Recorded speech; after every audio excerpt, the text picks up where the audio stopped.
Hello, everyone. Thank you for tuning in. I am JayLees. This is JayLeesCorner. Y'all, it's foolishness, okay? It's been a minute. I ain't been live. I think I ain't been live since like Saturday or Sunday, but we are here today to have a conversation. Okay, now look, I know. Okay, the main thing that everybody been talking about and been handling is the damn is it ReesaTeesa? Is the ReesaTeesa foolishness, okay? We're gonna get into that in one little second, okay? In one little second, because I had to pull some of the conversation that she had. I had to pull a couple of her clips because some things really need to be discussed and watch her say it, because if not, it's gonna sound crazy coming from me. And I feel like my opinion on some things may be different than what y'all think, but I feel like, stupidity was running rampant around there, and that ain't nobody's fault besides hers and his, okay?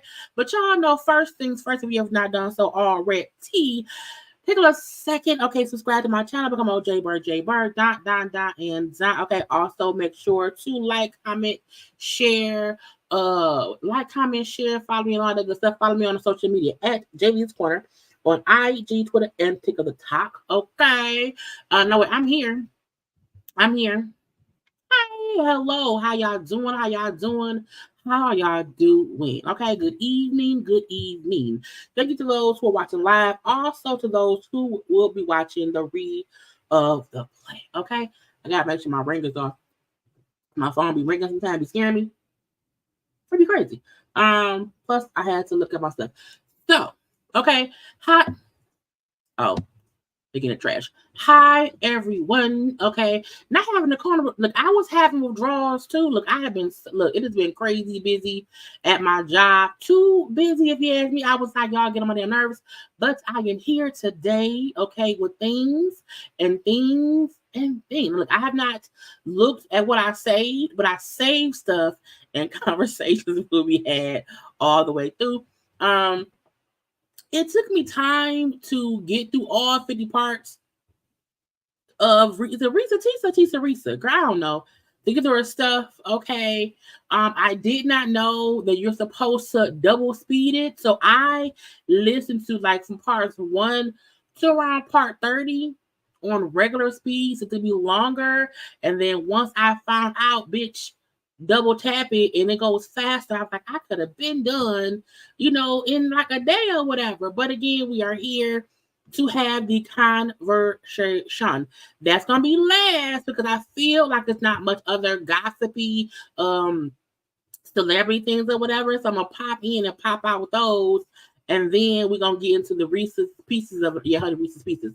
The Reese's pieces of it all. Because I feel like when I was driving to work today, I did a quick conversation about what I thought it was just my first thoughts because I finished it last night.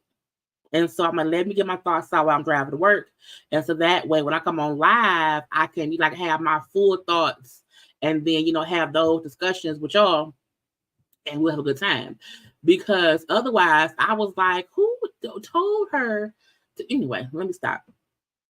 But hi to the people around here. Yeah, when I was driving to work this morning, my allergies are just, the weather here is changing. It's in the 50s. So my allergies is going crazy. So my nose has literally been running all day and my eyes have been itchy. Okay, so I hope that it doesn't bother me or bother y'all. Okay. Yeah, child, look, I almost did not watch it because I'm on TikTok. So I'll be scrolling, watching the most randomest of things. I love watching the Asian people who eat their food, and then the wife kick the husband because he wanted to take their food. It's child weird things. But I think when I first saw the Teesa thing, I ignored it. I was like, I'm gonna scroll past that or whatever. And then when I kept hearing folks like, oh, have you watched? And I kept getting tagged. I was like, what is it? And then when I saw it, I'm like, part 1, okay. And when I seen like I said part 30, I said, what is this? And I'm like, it goes to part 50. And I was like, Jesus, oh God. And because it got so huge, I could not avoid watching it. So here we are. Okay. But we gonna get into what is here to get into. And so let me start right now and just go to some of my shared things on the I of the G. Now look, child, I feel like this Kelly thing with the Today Show thing is going rampant. But we're gonna get in. Now again, I haven't saved nothing in no kind of way, so I gotta scroll through because I kept hitting save because I didn't know what I was doing. Where's now? Let's just start from the top. Okay, let's just start from the top, and I want to start here because I feel like it's Black History Month and white people is around here doing stupid things for attention, and sometimes the attention you get is the attention you need, and that's gonna happen. I hope you get canceled. So I don't watch Vanderpump Rules anymore. I haven't watched it in years, but y'all know that's a Bravo show. The whole scandal last season with the Tom dude and the girl cheat on the girlfriend with the friend and blah, blah, blah. And it was all over social media. Tom cheated on Ariana with Raquel and Ariana was friends. I'm like, okay, whatever. During an interview, they asked him about how he felt about the drama that surrounded the scandal. And this fool really compared it. This fool really said how, watching all of it, it reminded me of, the OJ thing. And then with the George Floyd thing, I said, nigga, what? His words were, I'm not a pop culture historian, really, but I witnessed the OJ Simpson thing and George Floyd and all of these big things. What is really weird to compare this to that, I think. But do you think in a weird way it's a little bit the same? No, bitch. No. Not at all. Not at all. Now, of course, when it came out that he said that, okay, of course, the backlash was immediate. Okay, and not just Black people, but white people too. Because it's like, that's stupid. First of all, look, me... OJ did it. And I can look, if I can feel people at their house saying, OJ didn't do it. OJ got off, leave OJ alone. OJ did it. Okay. And OJ was literally about him taking somebody out of this world, okay? And then George Floyd was about somebody leaving this earth. So I'm like, how do you compare that to you cheating on your girlfriend? And, you know, it was a big thing on social media. It aggravated me because I feel like Caucasianites always confuse their scandals with actual life-changing events where people died. And so because of the backlash, he posted on his stories. And this is how you know people don't mean what they say. When people do something stupid and it's largely reported on what they said or whatever, and then people go on their stories and put stuff on their stories, it means one or two things. You cussing somebody out real fast, and you know, you don't want to have that on your main thing because you're just mad right now. When you do something wrong, put it on the main stage. Don't put it up in your stories to disappear in 24 hours. He said my intentions is behind the my intentions behind the comments I made in New York Times magazine were to explain the level of national media attention my affair received. The comparison was inappropriate and in ignorance. I'm incredibly sorry and embarrassed. But however,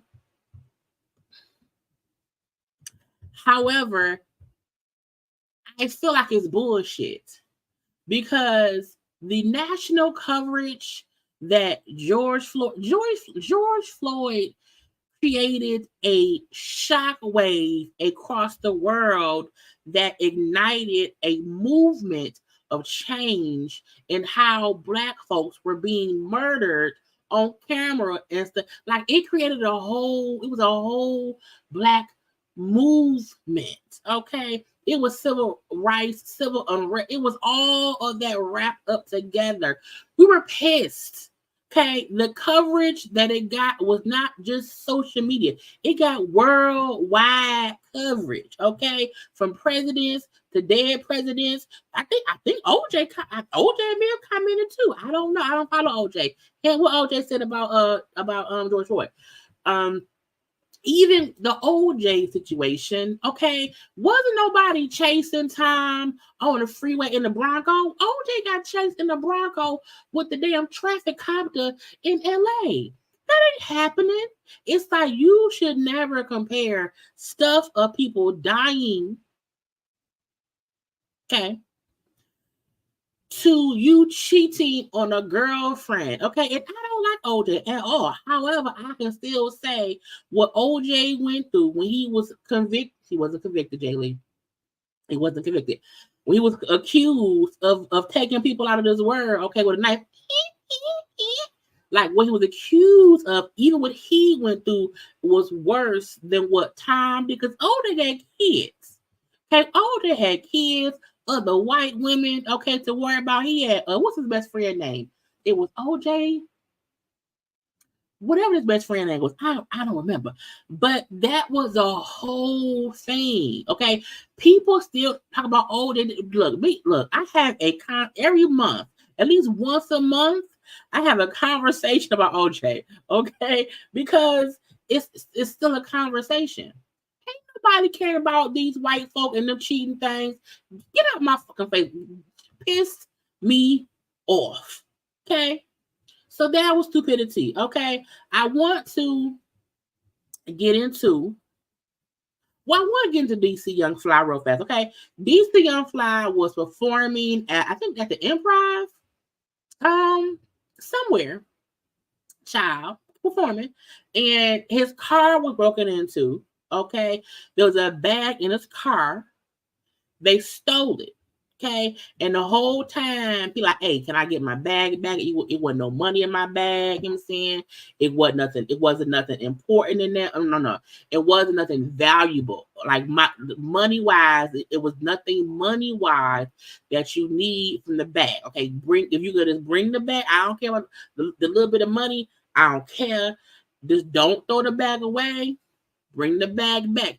And I felt so bad because the girl, no, the wife, Miss Jackie, okay, her death certificate. I was like, really was trying to refrain from this video, bro. I just want my book bad. It just got some personal belongings in that motherfucker. You feel me? Some personal belongings in that motherfucker, bro. Really wasn't no money in there, wasn't nothing. It wasn't nothing. It's just the personal shit that's in there. You dig what I'm saying? I really hate that I gotta do all this shit, bro. Bro, just bring me my bag, bro. Just bring me the bag, bro.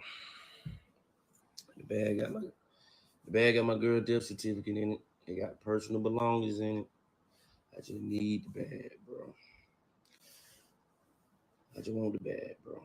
And I felt so bad because one, nobody should feel like I can't have important documents with me because somebody may take my stuff. Because some folks say, you know, if you the person, you should not be carrying your ex with your child. What's the wife? The wife. You should not carry the death certificate with you because of something like this. Now I do agree that certain documents should be put up for safekeeping, but however, when somebody died, you just sometimes have stuff like for me, like this is my dad's bracelet. And so I refuse to take this out of the house. However, it's always with me because it always sit right here on the microphone. So, you know, some people, you know, when people pass away, you want to keep stuff with you, close to you, so that you feel like it's always a part of them with you. But I do feel like important documents should be put up. Okay? It should be put up. Now, he said other things that have no value money-wise, but it's still important things to him, and so he wants to bag. But I don't keep nothing in and we not like even here, we're not big on people breaking in your car. Now, if you leave your car running, somebody might steal it. If you leave your car running, somebody may really take the car, okay? But we don't have many cases of people breaking in cars, taking things, but I still don't leave nothing in my back seats. In my car, it's the wiper with the scraper with the snow. It's a scraper in the back of my seat, and maybe a sweater. And that's it. But you can tell that he felt like, man, I just wanted back. Now, even I said, you know, get a new copy, But I feel like who knows what else he kept in that bag that he feel like I need it back, man. I hope now look, I don't know. I don't know if the girl was cremated. I feel like she wasn't. But I hope she wasn't a Nate girl. Anyway, these days you can't leave shit in your car. You can't because folks steal whatever. And if they see a bag, they're going to take it. And I think he felt like I'm gonna run in here, do some work or whatever. I should be cool. And I said, these thieving bastards. So I hope by now he's had it back. I don't know if he has, but I hope he will. I'm not gonna play it because I don't know what service they use. I seen that Nick is having conversations with Ayanla, and the conversation was about this is how fathers with multiple children can begin to mend the broken homes they may have created. And I said, first of all, we not gonna act like Nick Cannon hasn't created multiple broken homes. And the reason we can call them broken is because that man got 18 kids by 15 women, and that's gonna be a thing. Now, if you have, 5 kids by 2 women, maybe 5 kids by 3. I feel like 3 women in separate households is a lot, okay? However, that's more doable than 5 or 6 who live across the world, okay? And I felt like, Ayanla talking to Nick, I'm like, why she not cussing that man out when that other black man who had no money, who had like 13 kids or whatever, she cussed him out and gave him baby dolls the whole. Why Nick didn't get that? I'm like, what is this? Let me see what's play. someone who may not be in your traditional or conventional relationship, how can we be the best fathers to our multiple children? Or how do we mend the broken households that we may have created? And I feel like you can't keep saying that you may have, no, when you get multiple people pregnant at the same time, to where like 10 of your kids are like the same age, well, maybe like 8. Like 8 of Nick's kids are the same age. He kept getting everybody pregnant at the same time. I felt like Nick should get the same attention and scrutiny that Ayana gave that black man who had all them kids. She had that man sitting on the porch and kept putting baby dolls and all the kids in his lap, showing him how having all of these children with all these different women, you can't even hold all your kids in your hand. If you can't hold all your kids in your hand, how can you possibly father all of them? How? And I don't like Nick getting off scot-free at all. I felt like the conversation, and because Ayana gonna then say, it don't matter if he can buy houses and G-Wagons and all of that stuff. That doesn't make him a good father. But didn't I say in the first session that we did that fatherhood, that women look to men to what they can do? What can you do? So it's not that that's where you've been reduced to. That's what's expected of you. Right. Because there are many men, I've worked with a lot of them, who want to be a father to their child, but because they can't write a check, they're not allowed to. I said, Ayana, what the fuck is wrong with you? Ayana, you done changed. I feel like changing the narrative of this one man who has spread his seed to create 12 children and at least 5 to 6 different households. I feel like to then change to say, well, there are many men who can't even be fathers to their children because women want the money first. I was like, first of all, ma'am, if I'm the one around here being the mama because he can't be in the household, he needs to give me some money. I feel like if you can't help me care for the kids, why should you be around here? Give me at least $1. Now, I know there are also some little low down, dirty women that use kids as pawns. I don't mean the pawn using heifers who we don't like. I mean, in Nick's situation, because she's not talking to a random person who ain't got no kids. You are having a conversation with a man who has 12 children by 5 or 6 women. Because it's Mariah. It's the second one who had the other kid. I don't know. It's 5 or 6 women. I can't think how many is. But I felt like this was a chance to say, let's have a real conversation and how you knowingly impregnated 4 women or 5 women at the same time more than once. For 2 years straight, Nick impregnated the same 4 to 5 women over and over again. It made me mad.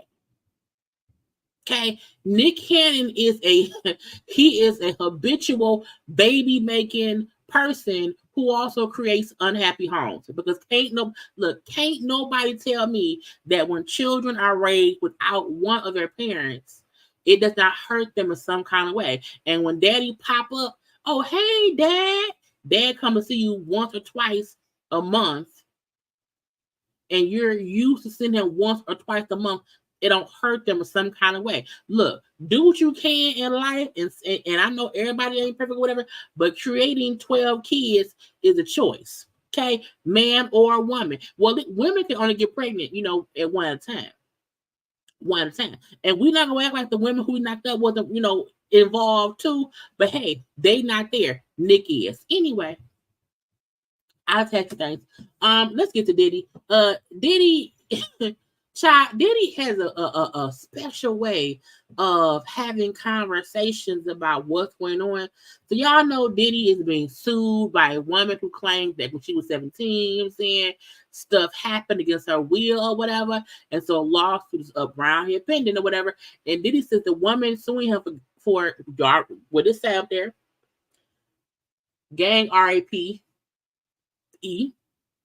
is violating his constitutional rights because she waited so long to file.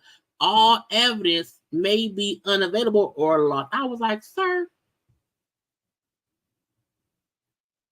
that's your defense? You complaining about the timing of the lawsuit? Now I get it. That you feel like any evidence that could save you is gone. Cool. I get you feel like I can't collect no evidence to prove my innocence and stuff. So I'm sad she's violating my rights, sir. But you can't say she's violating your constitutional rights because she took too long. Well, maybe because I look, I'm not saying he did it because I wasn't there. But my response would have been the fact that I am innocent. It's going to be hard to prove my innocence because I didn't know sooner to collect evidence to defend me. Now, the report said Diddy is allegedly saying the plaintiff's decision to wait more than 2 decades to file her complaint has prejudiced. Wait, is it prejudice? Defendant, as he has lost the ability to defend himself fully and fairly in his action. But I feel like he said, for example, some of the evidence would have been available if the action had been promptly commenced. First of all, not saying you should have said sooner what I did to you.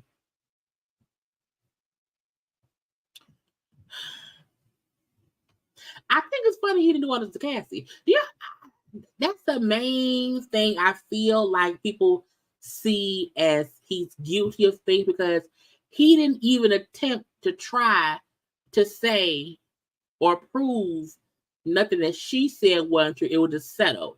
And then when everybody else came up and said, well, it happened to me too, he now wants to fight these claims, but then saying, oh, it's not fair. I don't have enough time to get the evidence, to say I'm innocent. Sir, go to court. My thing is this. Whatever the court say, that's what we have to go with. But I hope the same way it's just her. It's her word against his because all she said was that it happened. I don't know what proof they have that proves he did it. Isn't there proof for this lawsuit? But I feel like the same way she's saying you did it and these folks knew a blah, blah, blah. Don't nobody around you. They can't have no proof it didn't happen. Look, back in the day, all we would see was Puffy on camera, dancing around. Ain't no old bad boy footage of y'all or nothing.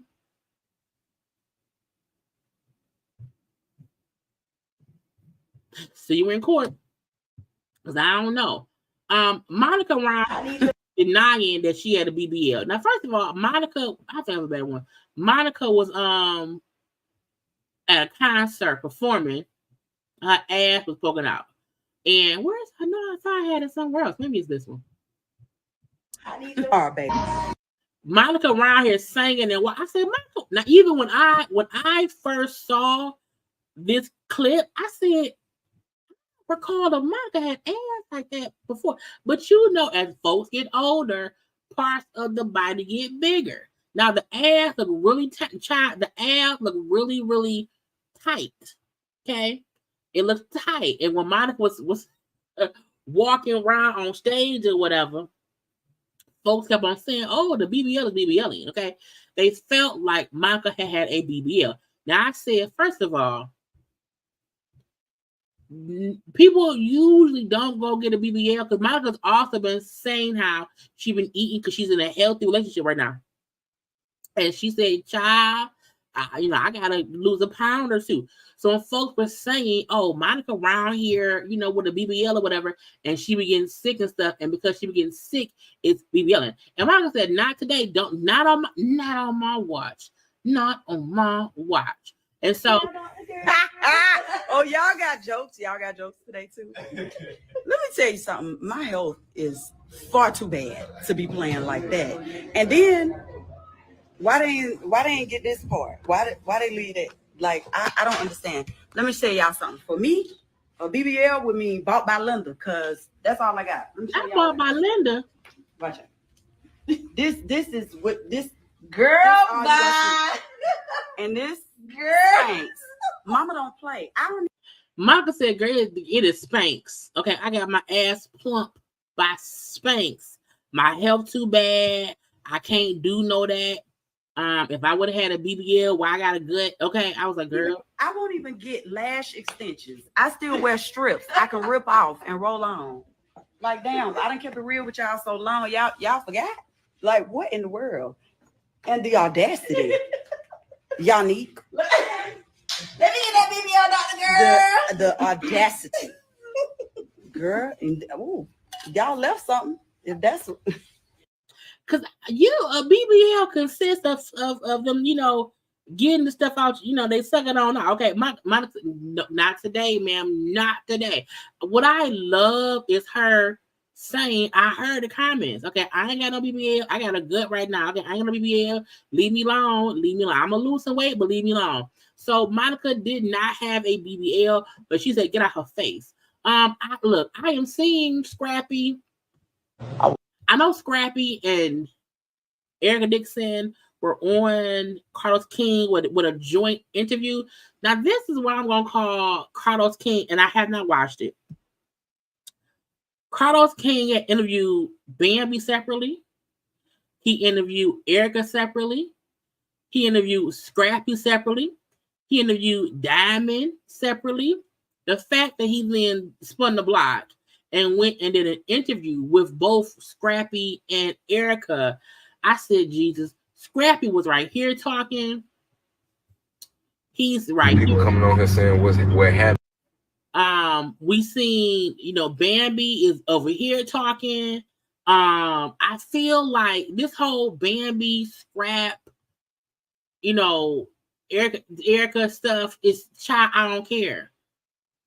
Look, I like dick.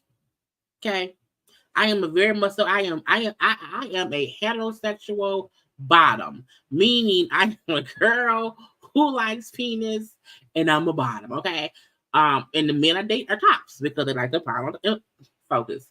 My point is, ain't no penis good enough to cause me to be around here in all this B of the S. Okay, it is team too much. He didn't interview Bambi? I thought he did. I may be tripping. I may be tripping because I feel like, it's been so much going on with them. But my point is, Scrappy, who was in Crime Mob, okay, you know what I'm saying? He isn't famous enough, popular enough for all this stuff to be going on between him, his ex-wife. It's just team too much. Okay, it is team too much. And a part of me feel like it's just stupid and dumb because what's the point? The dick can't be that good. It can't be. Diamond just was on the thing engaged to some random new man. Okay, you got Scrap and Bambi, Scrap and Diamond around here consistently talking. Bambi and I'm like, once you divorce somebody, leave them be. Y'all know. So I was watching a friend of mine's live. I think it was either Scotty live or Maddie Rant, somebody live or somebody's stuff or whatever. And there was a gay person on there. And the guy was like, he is a heterosexual. It was whatever you said. I said, oh, well, that means I'm a heterosexual bottom.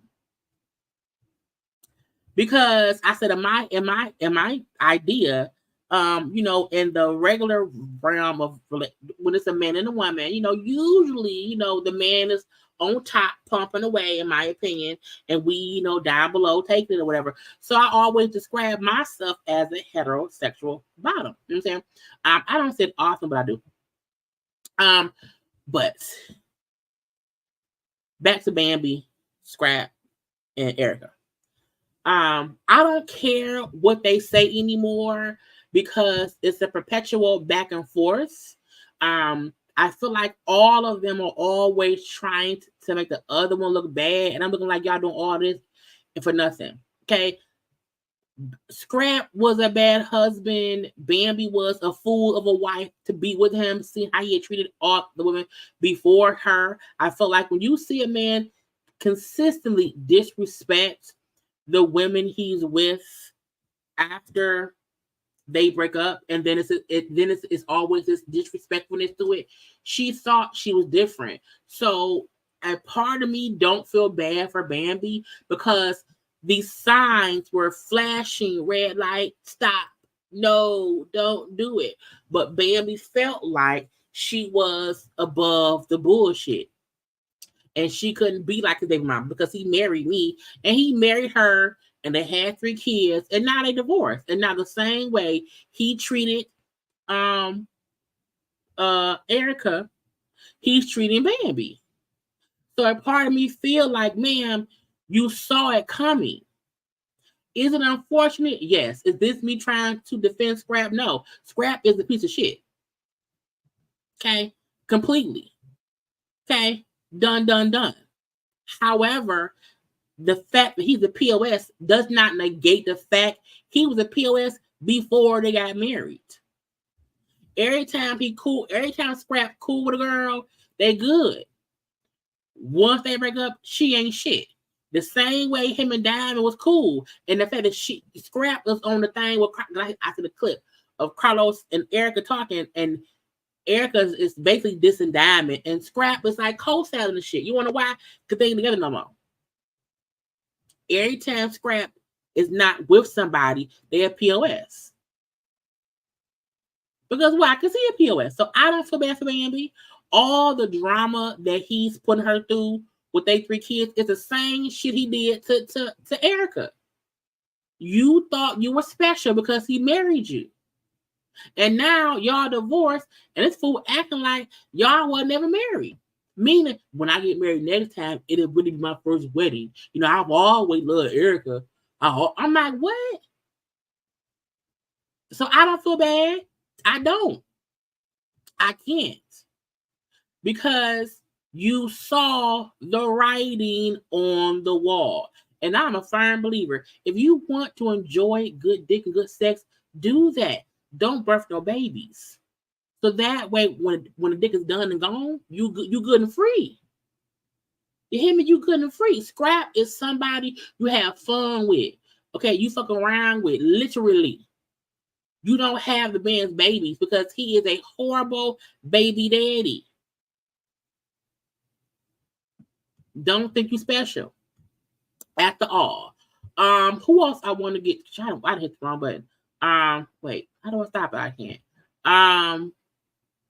Tamar.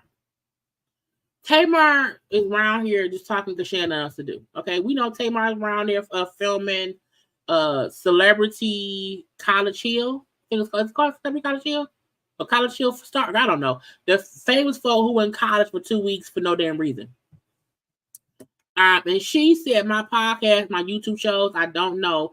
It's not like I don't want to do them. It's just that everything I say, y'all think it's a lie or take it away or take away our content. Social media can be a lot bananas. Tamar, go sit down some damn well. Okay. The reason people don't take shit you do seriously is because you will do something and then in 2 weeks or 2 months, you change your story about why you did it.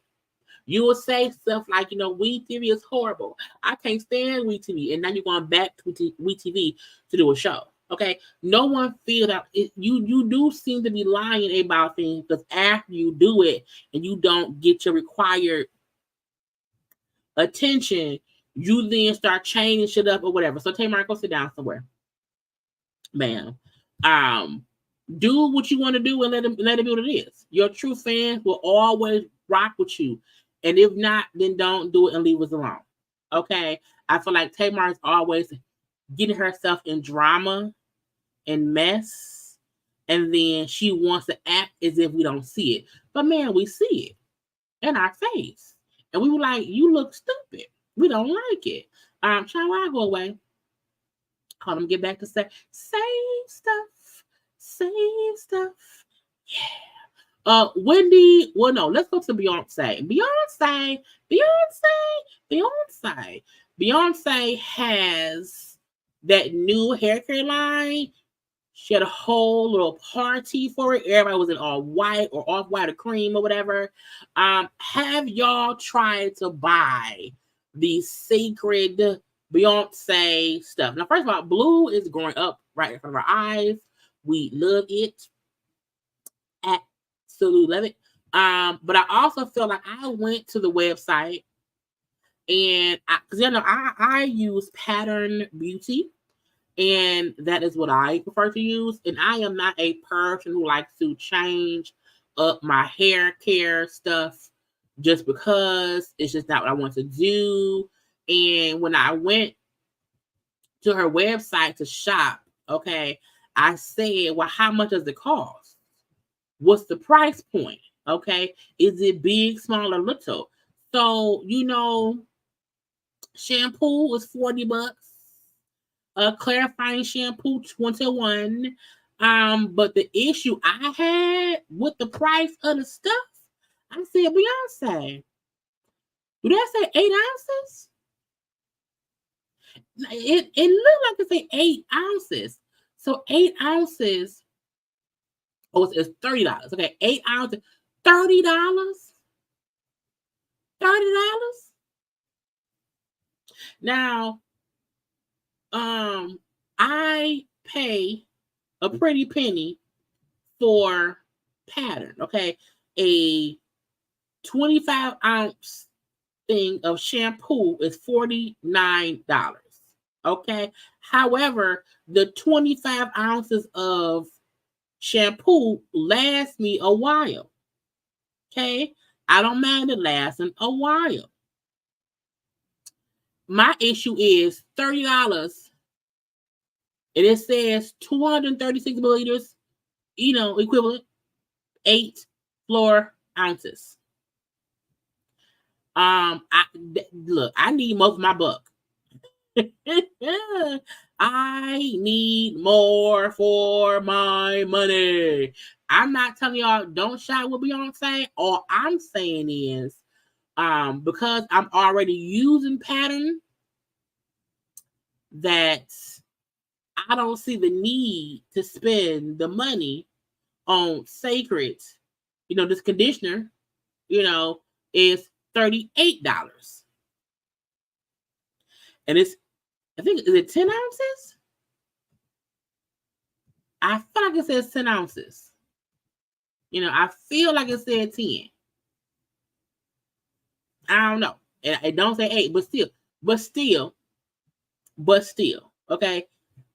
The conditioner from Pattern, for me, again, 25 ounces is $45, 45 or 49. So, those products really work great on my hair. But again, I'm not telling y'all don't shop with Beyonce Sacred, because I am pretty sure that all the people are going to still try and buy her stuff, and that's fine. Okay, it just won't be me. Okay, but Beyonce had her the event for the release of her hair care line. Okay, and a lot of folks showed up. And a lot of folks was there. They were happy to be there. I thought I had some other pictures of the thing. Her, they are all white. Okay, she look good.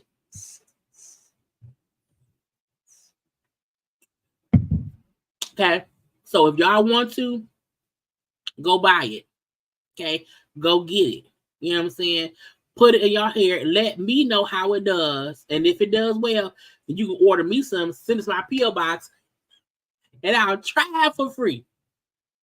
But I don't see myself spending money on it right now. I don't have a need for it because again, I already use Pattern. And Pattern works great for my hair. Okay. Now, speaking of Beyonce. Where's the thing at, y'all? I saved too much stuff. I saved too much stuff. Where is it? Because they were saying, well, I couldn't say what it was. They were saying that the real reason that Kelly, right here. They're saying the real reason Kelly allegedly walked off of the Today Show was because the host asked her about Beyonce and it made Kelly annoyed. And I said, I don't know. It's possible. Now, y'all know Kelly has been on a promo tour for her new movie, Mea Culpa. Mea Culpa will be on Netflix on the 23rd. I will be reviewing the movie. It looks good. It's with Kelly and then also with Toronto Rhodes. It is a thriller, but a sexualized one, if you ask me. So I will be reviewing it. But yeah, she's on the road, and she's promoting the movie. And the one thing, this is the thing I don't think people get.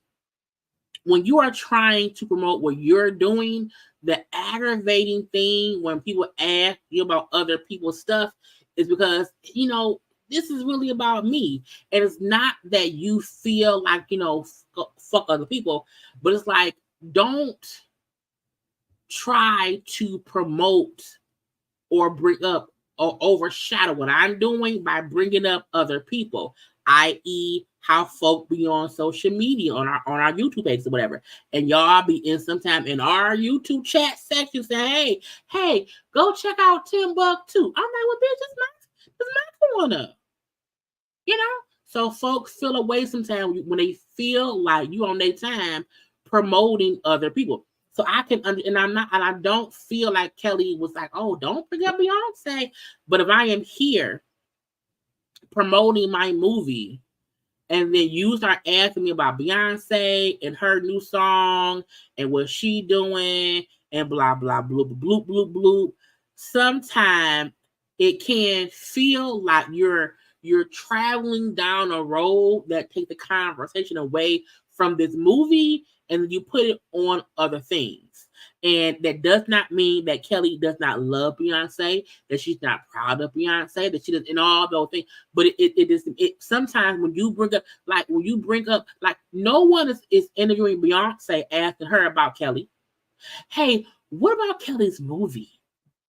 First of all, Beyonce don't do interviews. And because of that, it has to be aggravating that whenever you do an interview, people always ask you about your Beyonce. Because Beyonce don't do interviews. So if I'm here talking about my movie that I hope makes it does great, and we're discussing my movie, because they then showed a clip of DC, that you shot, and she said, "Oh my God, I was like 20 then. I'm 43 now," and even how she said it was, "Why is you bringing up old shit, y'all? If they knocked you out my chat, y'all know YouTube be funny acting whatever. If it knocked you out the chat, come on back in, cause we is here, okay? Don't let it fool you, okay?" So in the interview, when she asked her, oh, so Beyonce, has these new songs. She supposedly has a new country album, blah, blah, blah, blah. And Kelly said, oh, yeah, I love her. Yeah, I'm so proud of her. Yeah. And Kelly kept it to, like, Kelly made sure to say, I love her. Yes, I'm proud of her. And she did not attempt to further that, because no tea, no shade. It ain't about Beyonce. It's about Kelly. It's about her movie. And I feel like we have to stop doing that. If at the end of my interview, you want to ask me that off camera, cool. But when I'm here to promote this movie and me as an actress. And there was a kicker that she asked Kelly about Beyonce music before she asked Kelly about Kelly music. You know what I'm saying? So I feel like there could be truth to that. Now again, it wasn't a whole bunch of it. I think it wasn't as if it's Beyonce. It was. I think she has maybe 2 or 3 questions regarding Beyonce, and Kelly was like, "I love her. Yes, she's my sister. Yes, I love her. I'm so proud of her." And Kelly said it in such a matter of fact way, like, "Let's move on." Like, okay, back to me, back to the. It's about the movie. People have to get, sometimes it just.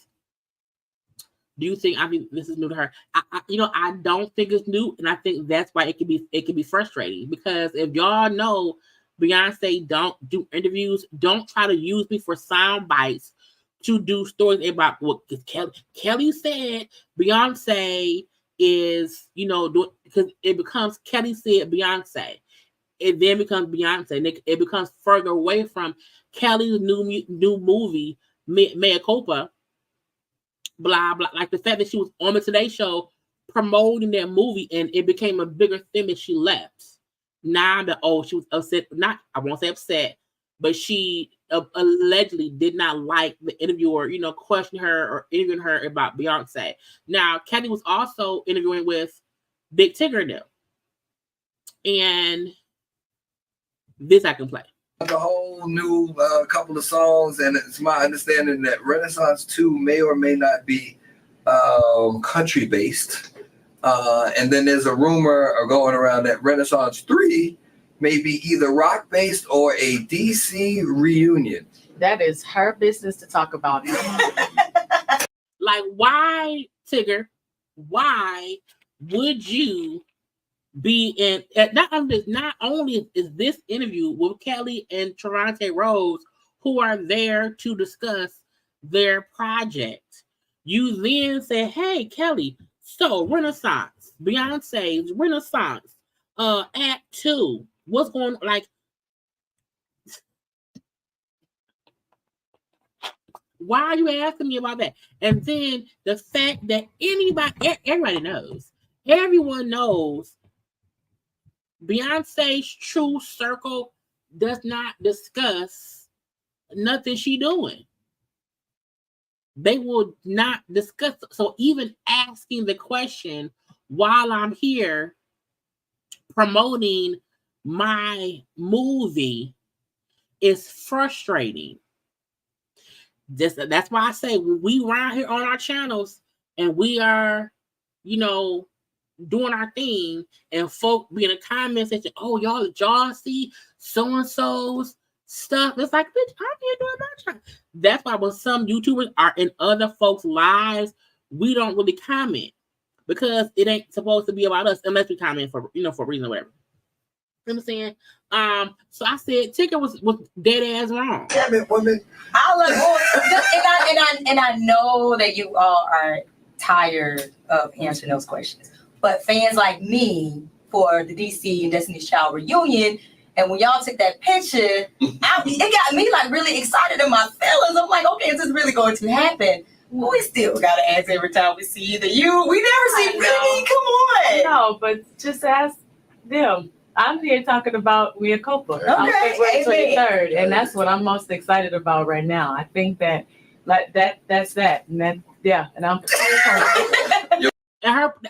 But I'm here for this, okay? And I get it. When you have somebody, you're interviewing them or whatever, you do want to ask them as much as you can, okay? However, that does not include, I feel like if they are here to promote something that's theirs, let them promote something that's theirs, and try not to overshadow what they're there to do with something different. Because if Kelly would have said, "Well, yeah, we're thinking about possibly doing the story then becomes, oh my God, Kelly said DC is then not about her movie. So do not ask me things that in hindsight would absolutely overshadow my Netflix movie. And not only that, Trevante Rose, who was an actor here too, why not ask him some things? Okay, do some things. Ask him.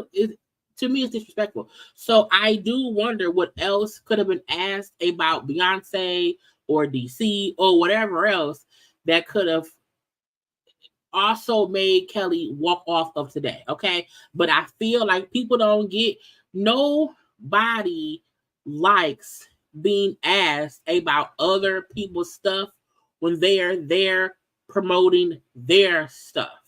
You know what I'm saying? And it's only because, in my opinion, that Beyonce don't do interviews. She may do some print interviews, here and there. Because she did a story with Essence. She interviewed with Essence about her hair color.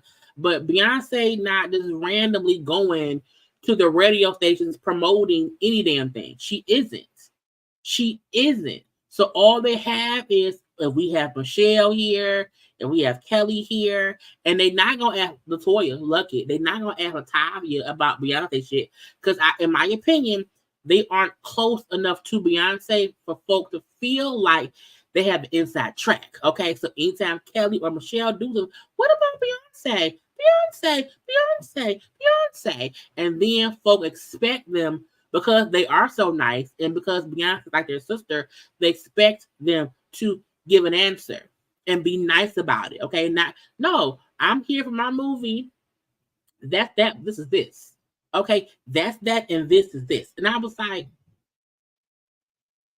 come on, Awanda. When Beyonce wants to talk, she'll mail out a pre-written statement. She will. She absolutely. Beyonce don't even put freaking captions underneath her IG posts. She don't get no fuck about y'all. Beyonce might be a flicker. Trevante is handsome. He's a handsome man. You know what I'm saying? I don't like it. I like it a lot. Let me move on, because I'll be forgetting. Because in a minute we gotta get to Teesa. But that was out on it. Okay. I also want to get to, because who else did I have to do? Let me get to Wendy. Let me get to Wendy. So, y'all, I feel like they always messing with Wendy. Now, we had heard, well, first of all, Wendy's special comes on, I believe, this weekend. Okay? And Wendy's family is painfully saying, I'm like, is Wendy missing? Child, Wendy is missing. Okay? Her family's saying they don't know exactly where she is. The court-appointed guardian is the only one with access. They can't see her. I feel like there should never be somebody who has control of a person when that person has family members who care for them. And, child, look, for some reason, YouTube is glitching and it will knock you out. If it knocks you out and takes you back to the beginning, just come on and fast forward, because I'm still here. I don't know what is going on with YouTube. It's been doing it for a while. But if it knocks you out, come on back in, and then we here. Okay? But back to Wendy. Okay? Wendy family should not be in the dark to where she is. I feel like anything that went wrong in Wendy's life didn't happen because of her family. Because when all that shit was going on, they wasn't even around. At all. I feel like Wendy at that point in time was on her own. She had kind of, was in herself, in her own little bubble or whatever.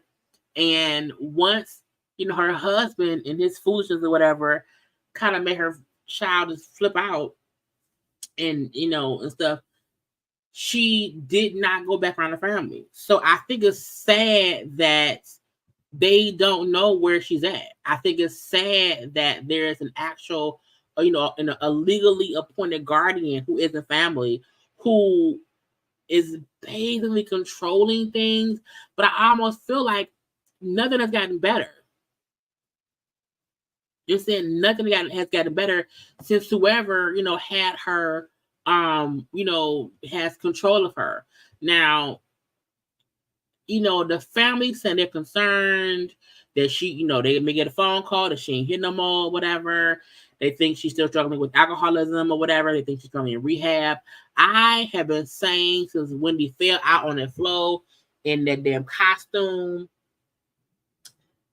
long ago. I said Wendy needs rehab. She needs consistent help to get better. And I think for a long time after that happened, Wendy was trying to cover up what she needed help in doing, and it made it worse. And now I think now the only way it would get worse is literally if she dies.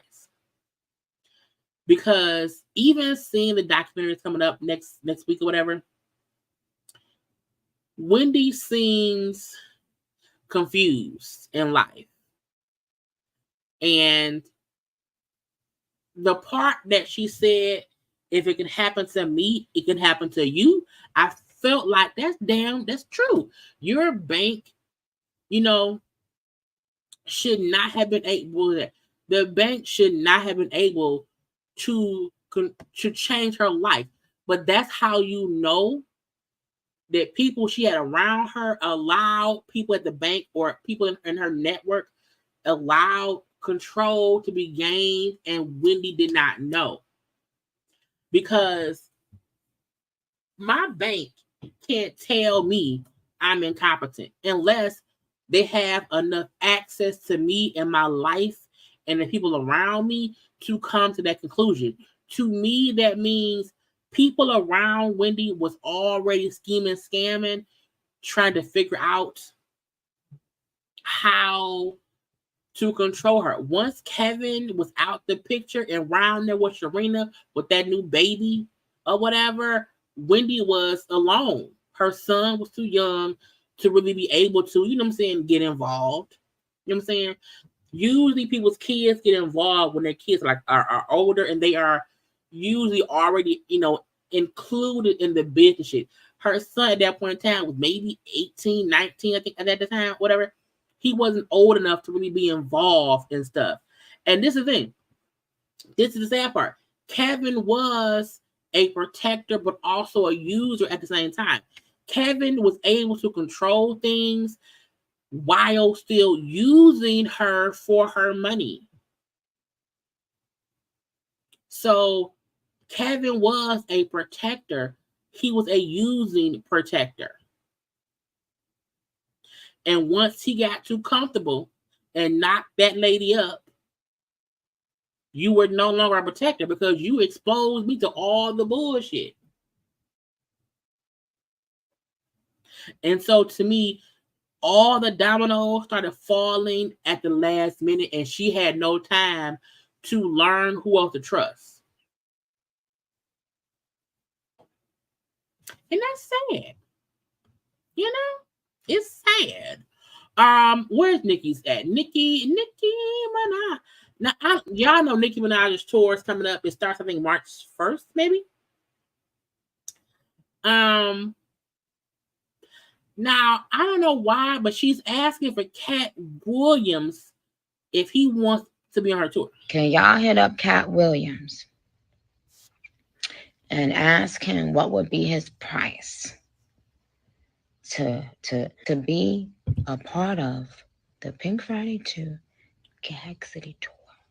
I'm like, if Nicki Minaj don't have access to get in contact with Cat Williams, who the fuck does?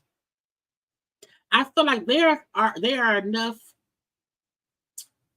common connections for her to get in contact with him. Now, first of all, I also said, ain't Cat on tour himself? So if Cat is already on his own comedy tour, I don't think he can't be on her tour too. I want to know, what would Cat Williams' price be to be a part of the Pink Friday 2 show? When I met Cat Y'all, I'm gonna tell y'all a quick story before I go. I gotta go to rehearsal. Thank you, Ivarian, baby. It is gonna be iconic. I appreciate everybody that has supported me, and I promise you that this tour will show you how much I appreciate you. Oh, okay. Cap is on his comedy tour with Monique, somebody said. But I'm not asking him to, he don't gotta come out every day. But I would like to know if on one of his off days, if I could slide him a little bag, a big bag, and then have him come out. Am I still coming to Manchester?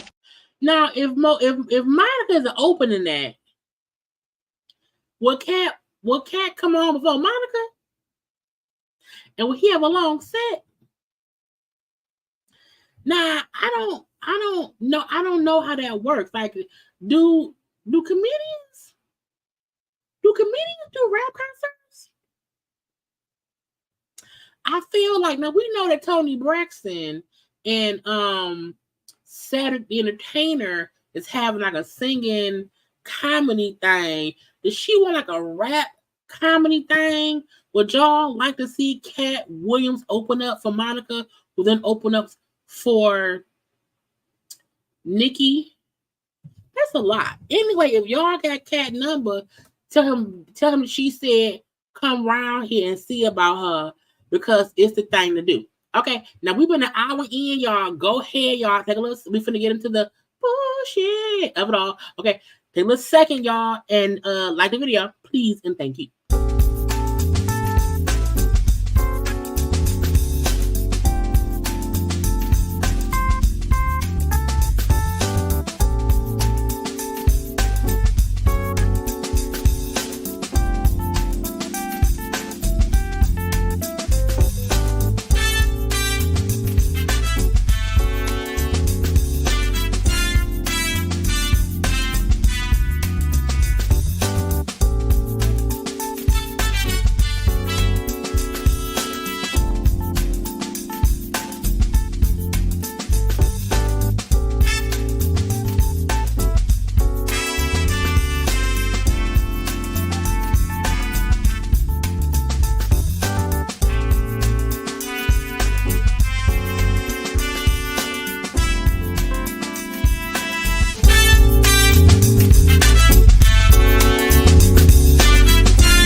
Child, is y'all ready for the food, the delish, and the ness? Okay.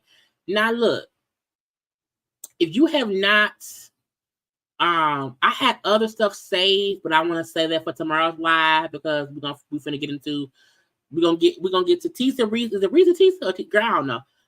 ReesaTeesa. We're gonna get to ReesaTeesa today, and then other stuff tomorrow. Okay. If you have not went and seen the foolishness that is the ReesaTeesa stuff, hold on, y'all.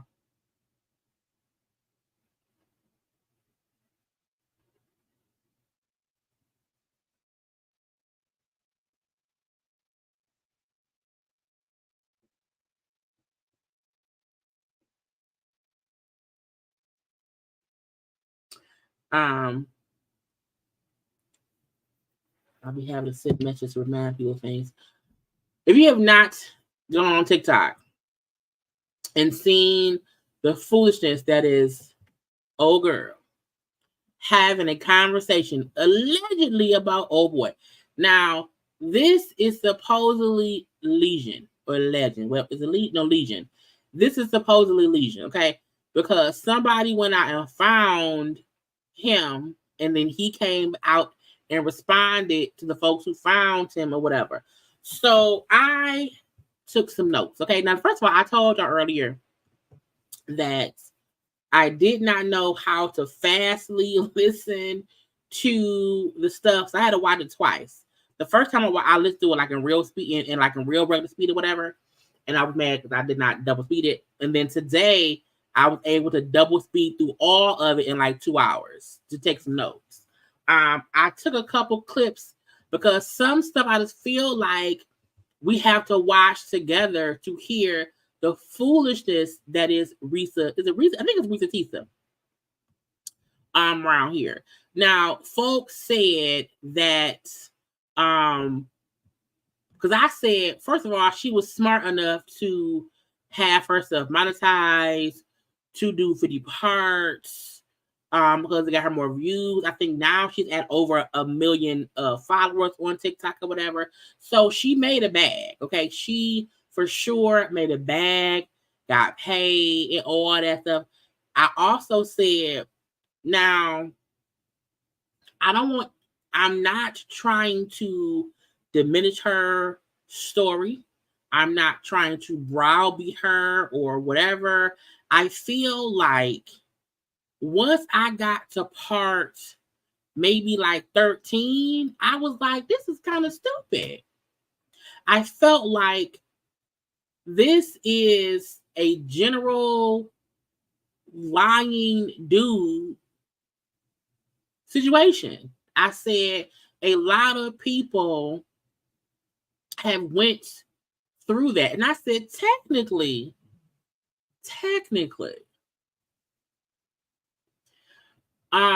she came out of it good. They didn't have any kids. She not in debt. I hope she ain't got no STDs. It was an ordeal from, it was about 1.5 years. Okay. Let me get to my notes so I can be sure I'm telling y'all the right thing. Okay. First of all, I do not, because of y'all wanted my commentary. Here it is. Okay. First of all, I felt like it did not need to be 50 parts. I felt like it was a lot of detailing, a lot of like retelling things. A couple of the parts was like recaps of what she already said. Because she put so much detail into things, it took longer, but it was still fine. It wasn't a big issue, whatever. To me, it didn't even really get good until around part 31. A lot of the lead up, I just felt like it was her just talking about the little bullshit that she knew was stupid that she just decided to accept. But I was like, whatever. So ReesaTeesa right here, okay, met a dude, Lee. She called she never said his real name. She calls him Legion, okay? I said, girl, that could be different things. Anyway, they met around March of 2020. Now, y'all know that was around pandemic times, okay? And a lot of places were shutting down, shelter in place or whatever, work from home, blah, blah, blah. So they from Georgia, Atlanta, okay? And so they met around then, had a little date or whatever. And he started lying from the moment they started talking. Okay. How he played arena football. He used to work for Apple. So between seasons of playing football, he worked at Apple. Okay. How he was a VP of some condiment company. I said, is it Great Poupon? Does he work at Great Poupon? Okay. Great Poupon? I was like, what's going on? But yeah, he was a VP at a condiments company or whatever. He really was like a forklift driver. And how he's in Atlanta now. He just moved to Atlanta from California. He lied about his parents' jobs, being an involved stepdaddy, lied about that. The grandma down COVID, lied about that. Everything, how many siblings he had, a stepdaughter dying. I was like, he lie after lie after lie. He just kept lying. However, a part of me felt like he was just volunteering too much information and lying for no real reason. Okay. At one point, he took it to a graveyard to show his grandmama's grave. It was not the grandmama's grave. He knew of it because he worked at the graveyard. I said, bitch, what? Told her that grandma died in 2020 from COVID. Grandma died in 2008. He re-killed the grandmama. I said, nah, you can't be re-killing people. He re-killed a grandmama.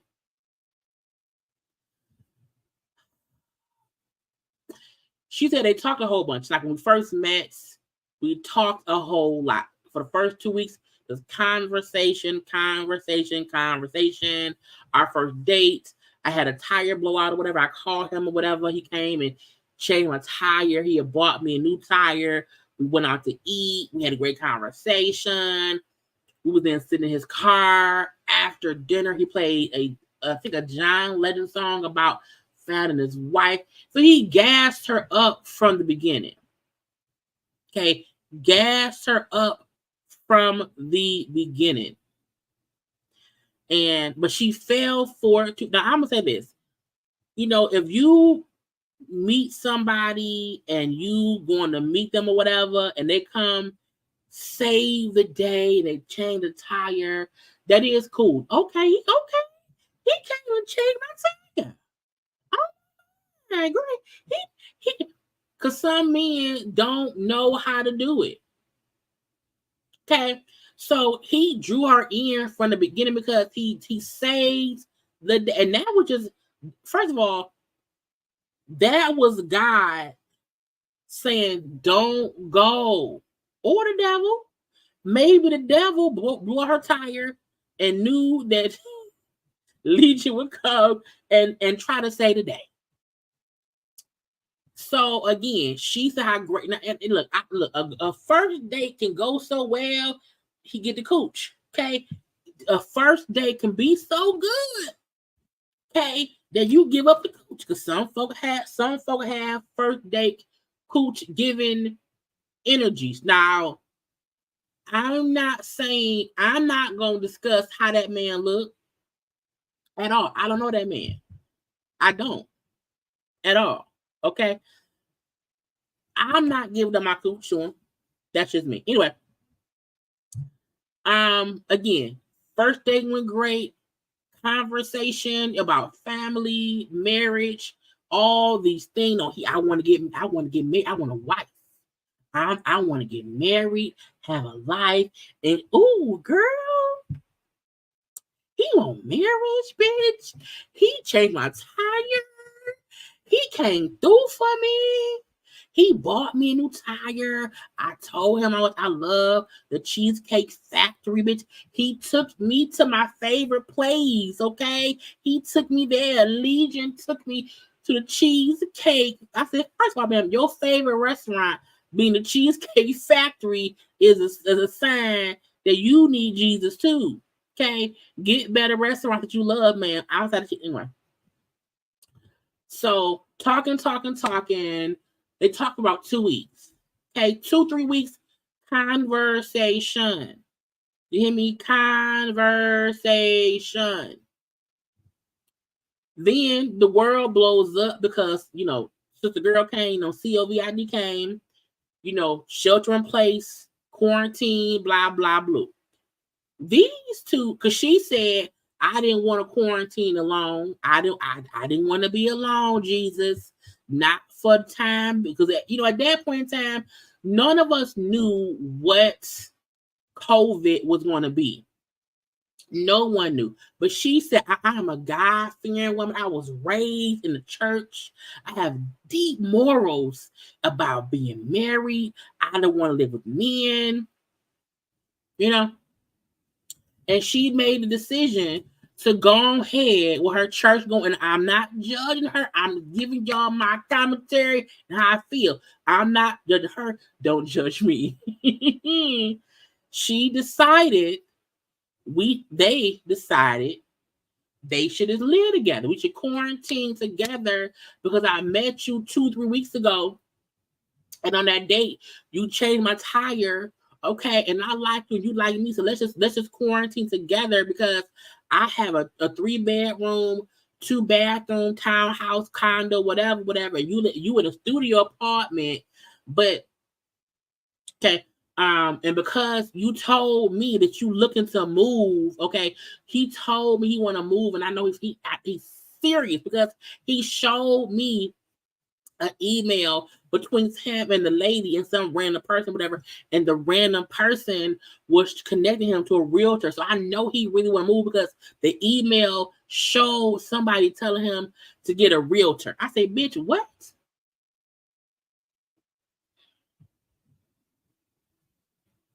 I have stop. The stuff, and again, she admitted in her stuff how she was going to admit when she seemed stupid. And I said, okay, from the beginning. Anyway,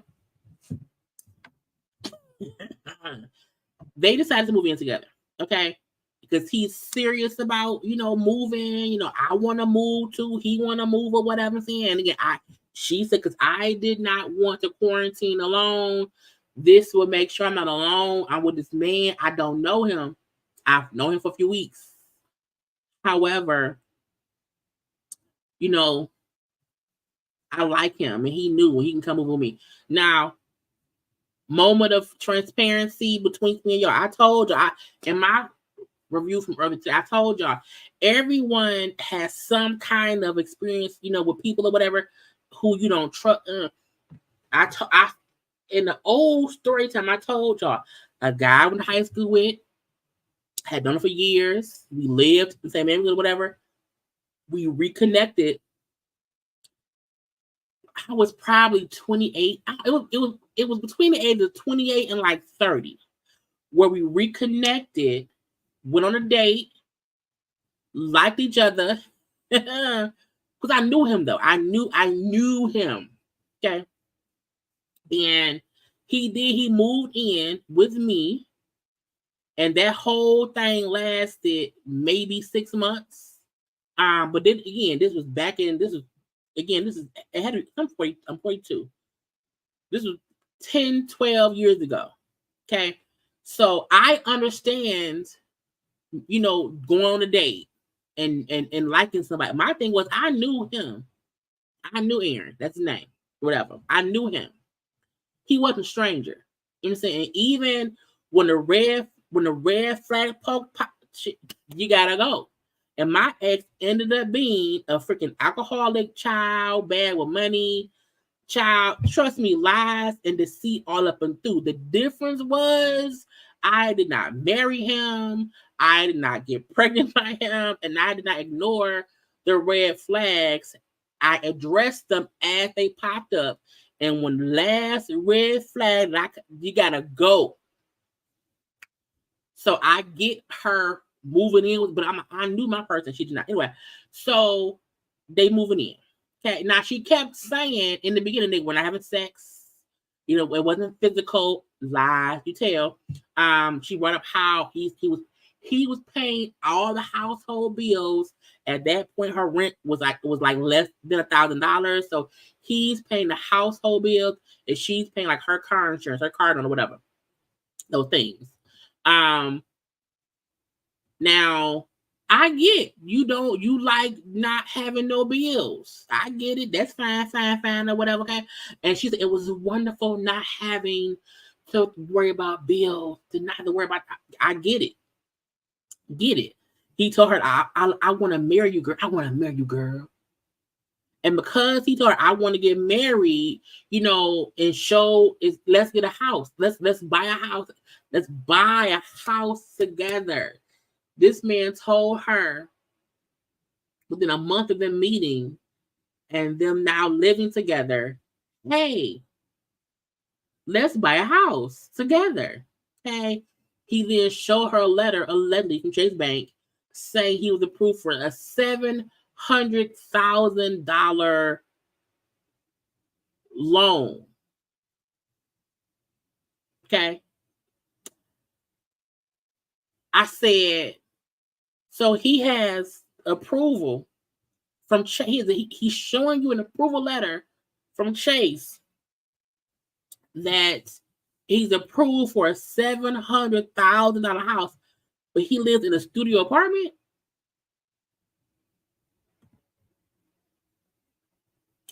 Okay.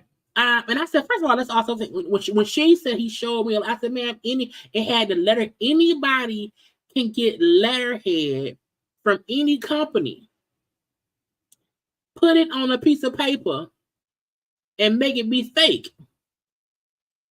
The fact that you've only known this man maybe a month, and he showed you emails from emails. Why? The fact that he had this stuff already sitting around, I'm like, he was getting you from the beginning, because he knew all she wants is somebody to help pay the bills. She wants a helpmate. Let me be the helpmate. So let me show her this email from somebody, connecting me to a realtor. Let me show her a letter from Chase and I'm approved for $700,000 house. But he lives in a studio apartment. Okay. So she then went into how all these houses, they were looking at this house and that house and this house and that house. For one reason or the other, it was like, oh, okay, we wanted the basement to be finished. They want to do okay, fall through. So little stuff, it will fall through. Then the one house they was gonna get at first, you know what I'm saying? And he said, hey, yeah, it's going through. I put in an offer. It's gonna be a virtual close. We have to wait for the appraisals and blah, blah, blah. So waiting. The realtor calls her, like, hey, like, do y'all want the house? She said, he told me we put in an offer. Are you sure? She ain't putting all that, not with me. She asked Legion. He then gets pissed. And why he contacting you? Yeah, I put the offer in with a friend of mine and not him. You didn't think to tell me that you put in an offer by somebody else? Whatever, okay? So she thinking it's under somebody else, okay? This fool got them shopping for furniture. When she said he had them shopping for furniture, for appliances, at Home Depot, at whatever room rental store y'all have in Atlanta, whatever. He went out here. I said, so you mean to tell me the bank approved him for $700,000 for a house? However, he don't have enough money to get like regular furniture? Y'all going to the room rental place? Why are you renting room furniture if you are approved for a $700,000 mortgage loan shit? To me, I feel like, wouldn't y'all have like more? Girl, anyway, I don't care. I saw him pay for the money and put the money down to hold appliances, because he said we can't move till June. It's only March or whatever month it was, okay? And we need to hold it. So I saw him put down the $300, $400 or whatever. And I said, what? So because she saw him put down deposits to hold shit, oh, he for real. Oh my God. Because she said I can't afford a $700,000 mortgage, so I had to make sure that he could, because I can't. Okay. Again, stupid, dumb. Because never get involved with something you can't afford. Because if he becomes Legion and he lying, you caught out there. Okay. Anyway, so again, he's lying and getting her hopes all up for nothing. Now this house, they ain't closed on it or nothing. Okay. She said, I felt like something was wrong. I just kept feeling like something wasn't right. But I kept questioning myself, saying, why are you questioning a good thing? He's a good man, Savannah. Are you so damaged that you can't see that he's a good man, Savannah? Okay. So she tricked herself into thinking her gut feeling that something was wrong. And she kept going with the lies, how She was never involved with nothing from the closing. Just him, okay? Then she got pregnant in May. So 2 months after meeting him, they met in March of 2020. She found out she was pregnant in May. So then, child fucking. And yeah, my thing was,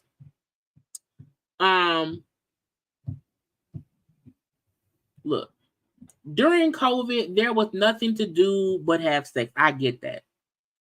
However, why are you banging a stranger raw? He's still a stranger. He may live with you. He's a stranger. Why are you banging a stranger raw? To where you were pregnant in May and you met them in March. And you can't tell me that I was raised in a church. God knows my rules and his rules. And I don't even want to live with this man because we're not married, but you begging him again. I said, child was already pregnant in May. Okay. They have not moved, but she's pregnant. Okay. She then said she looked online in June and saw the house that she thought they was waiting to close on had sold and was off the market. She then called the realtor who was listed on the website that it closed.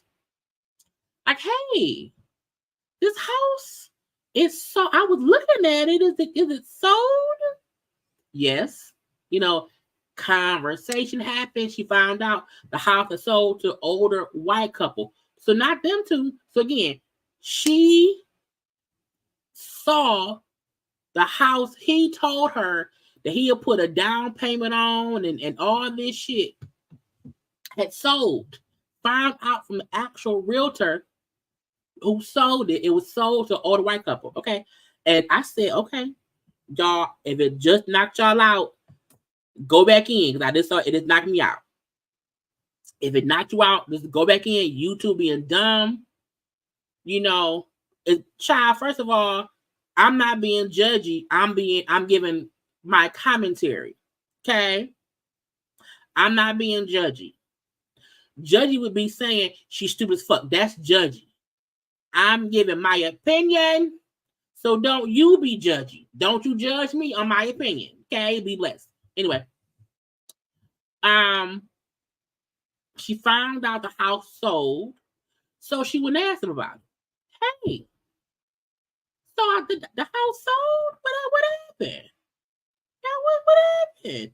He then she said I know he gonna lie some kind of way. If he lie, I'ma let him out his lie to just move on. Okay.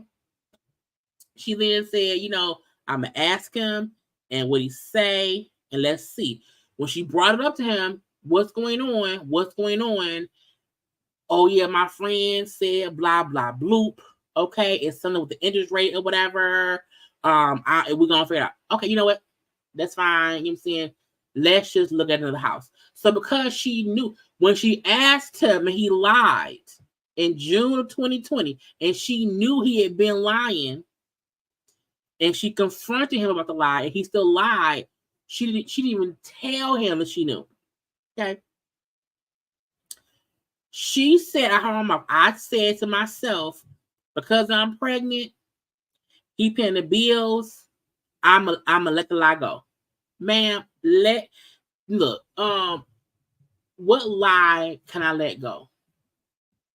I spent $200 at the grocery store on groceries when you really spent $150 on groceries and you spent $50 on the lottery. That's a lie.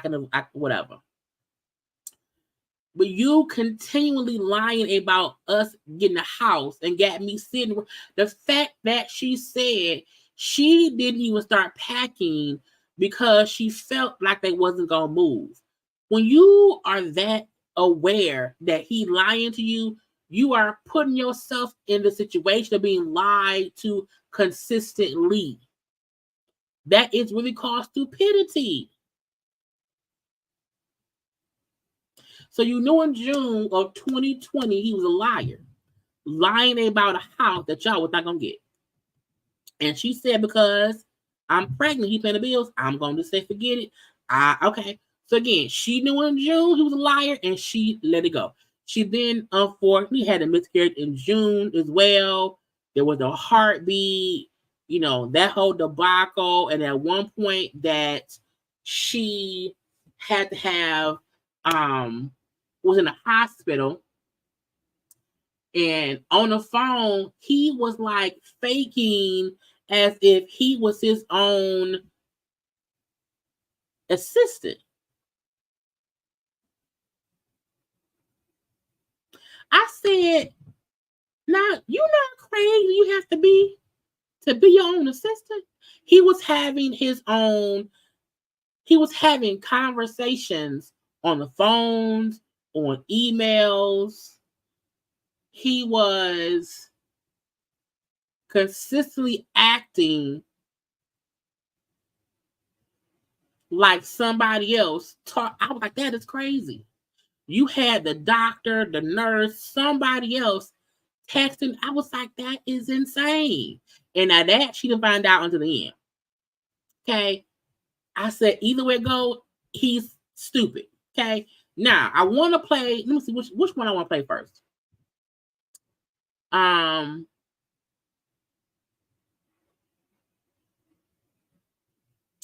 feel like let's go to part 13 first, because I want to just, because some folk didn't watch it at all, and I had to speed shit up. I thought I had the first one, but I don't think I had the first one. Where's part 13? Here we go. Let's just listen. Okay. Part 13 of Who the Fuck Did I Marry? So I've kind of given you guys all the backstory. Let's just kind of recap real quick. So I told you how we met. Met in March of 2020. Basically, Georgia got shut down. I keep saying shut down. Got locked down. We decided to quarantine together. I know it was crazy. It was crazy. I really liked him. And thought he liked me. So I told you guys how we met. Things moved at a rapid pace. Met in March. Moved in together pretty much end of March, beginning of April. Found out I was pregnant in May. Lost the baby in June. Had to have surgery in July. Started looking for houses. Started looking at cars. All this stuff happened literally between March and and August is when I got my car. Now, if that's not look, while folks and I'm being judgy, I'm not being judgy. I'm using my common sense.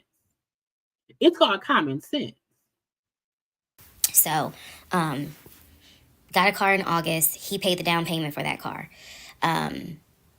which I was shocked by. And no, it was a Nissan Altima, but I loved that car at the time. So he paid the down payment for that car. He told me he would help me with the car payment. The biggest mistake that I made, and I'll explain why I say this. The biggest mistake I made was that I signed myself up for a car note, where I knew I needed his help to pay the car note. I knew better. My mom has always taught me, do not ever put yourself in a position where you are financially dependent on a man.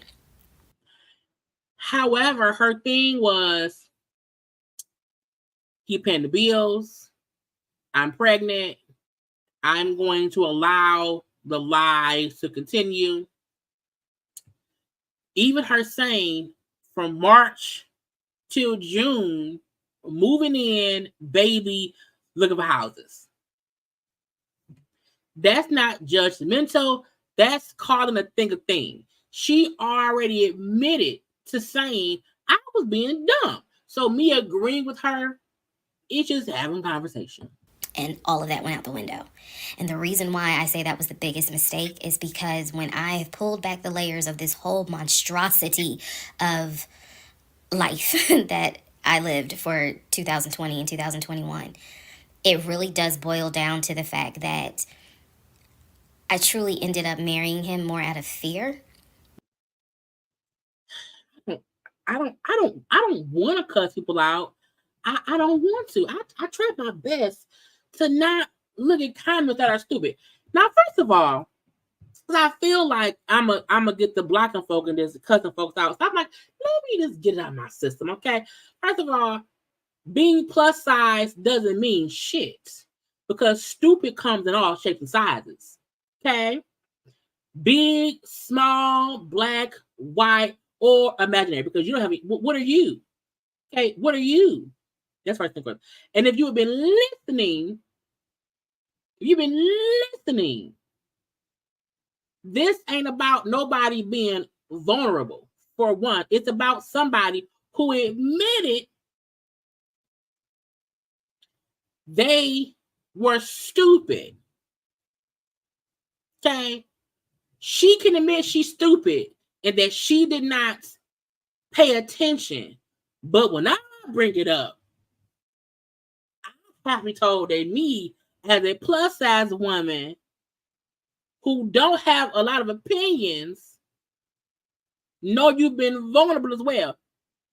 Ma'am, sir, or he, she, whatever you may be in your life, go have several seats and I don't get no fuck stadium, okay? Because again, if you want to come around here and get your opinion off, I need you to know, bitch, go sit and talk to Casper because you are blocked from commenting, okay? Have a seat in Casper's friendly ghost thing. Talk to the imaginary people. Okay? Have several seats, ma'am. And I tell y'all all the time, when you come to people's pages, you try to say stuff like, oh, because you're plus size. Oh, it's like, bitch, and what does that mean? What does that mean? Child. She was a 40-year-old woman who looked for love. Okay, so y'all, if you are 40, looking for love and plus size, y'all just settle. Okay? Just settle. And when you come around here on Beyonce's internet and tell people how dumb you was to ignore somebody who you knew was lying from the gate, and you then came out and admitted to your stupidity, when people then have a conversation about it, don't forget, because you 40 and plus size, you can't have an opinion. Bitch, if you don't suck my dick, and I mean that disrespectfully, okay? Look, I told y'all time and time again, I am very nice. I am a nice person, but bitch, don't try me. Don't even try Jesus. Go down and hang out with the devil. That's who wants your bullshit, not me, ma'am. I don't know why folk try this. Okay, we are having a whole conversation about it. And I said when I was in my 30s, bitch, in my 30s, I moved a guy in I was dating, and the shit went left. I wasn't being vulnerable though. I don't fuck strangers. I don't move strangers in. Now you can date a stranger. Okay, that's fine. However, we not gonna sit up here and make her this martyr. Like, oh my God, she had no idea. Like, he completely fooled her. She didn't know. No, she said, I figured it out. I knew when he was lying. I was just too tired to deal with it. So anybody in the comment section who feel like I'm being judgy, I'm too plus size to have an opinion, by all means, ma'am or sirs, get the fuck out. Okay? This is a place for conversation. Okay? Anyway, let's get back to ReesaTeesa admitting her being dumb. Okay, and how she's moved on and she's getting healing efforts and she's getting healing vibes from her mistakes. Okay? Than anything else. And I'll expound upon that later. But I got the car in August, and by this point I was exhausted of looking at cars. I was mad that I didn't get a BMW X5 dark blue with cognac interior. And I was tired of looking at houses, getting my hopes up, looking at a house and picturing myself in the master bedroom, the kitchen, the island, you know, all that stuff. I'm a visual person, and I was tired of getting my hopes up. So now we're going to segue into fall, going into the holidays. So let's speak on that. Okay, let's speak on that. Do not be so gung-ho to be, oh my God, I can imagine myself in this house. Oh my God, with this car, because this man told me he can get it for me. Oh my God, I'm tired of it. Don't get so caught up in your shoulda, coulda, wouldas, okay, and what somebody else can do for you that you blind yourself to see he's a fucking liar. That's what she did. And the more we try to make people be victims of people's antics, it means that we are not prepared to fight back and pay attention. So no, I'm not gonna make it seem as if, oh my God, she was a delicate flower who had she saw red flags. She admits she saw red flags, but because she was so, oh my God, I want to be in this new life. And so she ignored red flags.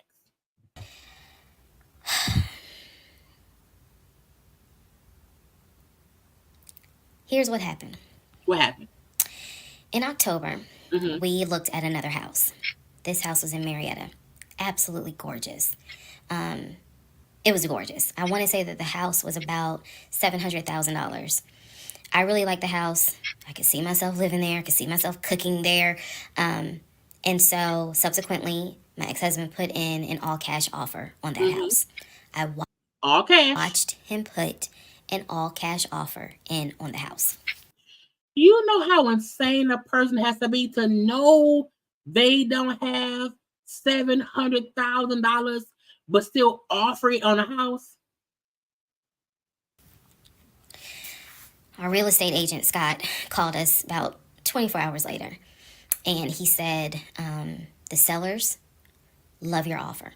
The offer was an all-cash, full asking price offer. All cash. All cash. All cash. $700,000. Let that sink in for a moment. He said the sellers love the offer. They are asking that you show proof of funds so that they can accept the offer. My ex-husband said, I will show proof of funds when they accept the offer. The seller said, great, we'll accept the offer when you show proof of funds. So basically we got into a standoff. And if you're a real estate agent or you work in real estate, I would love to know your thoughts on this. I had asked people in my personal life, like, have you ever heard of this before? And I've had plenty of people who said I side with the ex-husband. I would not show my bank statements until they accepted the offer. And then I had other people who were like, I wouldn't accept an all-cash offer unless I verified that the person can pay. Verifying funds first. The realtors are usually the ones who will verify the funds. Before, y'all, I watch so much HGTV, $1 million listing. Like, I watch all these realtor shows, and they always talk about if somebody has an all-cash offer, it's verified first. They then take the offer to the sellers because, you know, $700,000 is a lot of money to say it's all cash, you know, up front.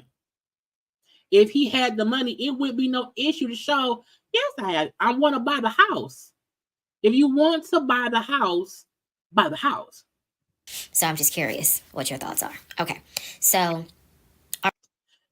it's really like a waste of time. You know, some houses, you can't even view certain houses if you can afford how much it costs. Sometimes you have to verify you can afford to buy a house to even view it. And, you know, when you're up to the $700,000 for a house, they just want proof that you can buy it, you know? So it's more of a thing like, I don't want to waste my time. Because if somebody wants in the house, it just can hold up somebody else from getting it. Our real estate agent called us and was like, guys, you know, the sellers are giving you 2 days to show proof of funds. I had the letter that he showed me from Chase. I sent that to Scott, but that was for a mortgage. The offer was for all cash. So he needed to show proof of funds that he had the cash to pay $700,000. He didn't show it. He refused to budge on showing them proof of funds until they accepted the offer because he was afraid that they were going to create a bidding war. So what ended up happening was Scott called us and said, I apologize because I didn't do my due diligence as a realtor. He said, before I ever started showing you guys a house, I should have collected your pre-approval letter and proof of funds. Because that's step one. That's step one. And I think that's step one, especially with houses that cost sometimes a lot, like over $500,000, because that's just a different tax bracket. So even the fact that he said, I should have done this first and I didn't, my bad. He said, so at this point, my broker has informed me that I cannot show you guys another house until you show at least us, meaning the real estate firm, until you show us proof of funds.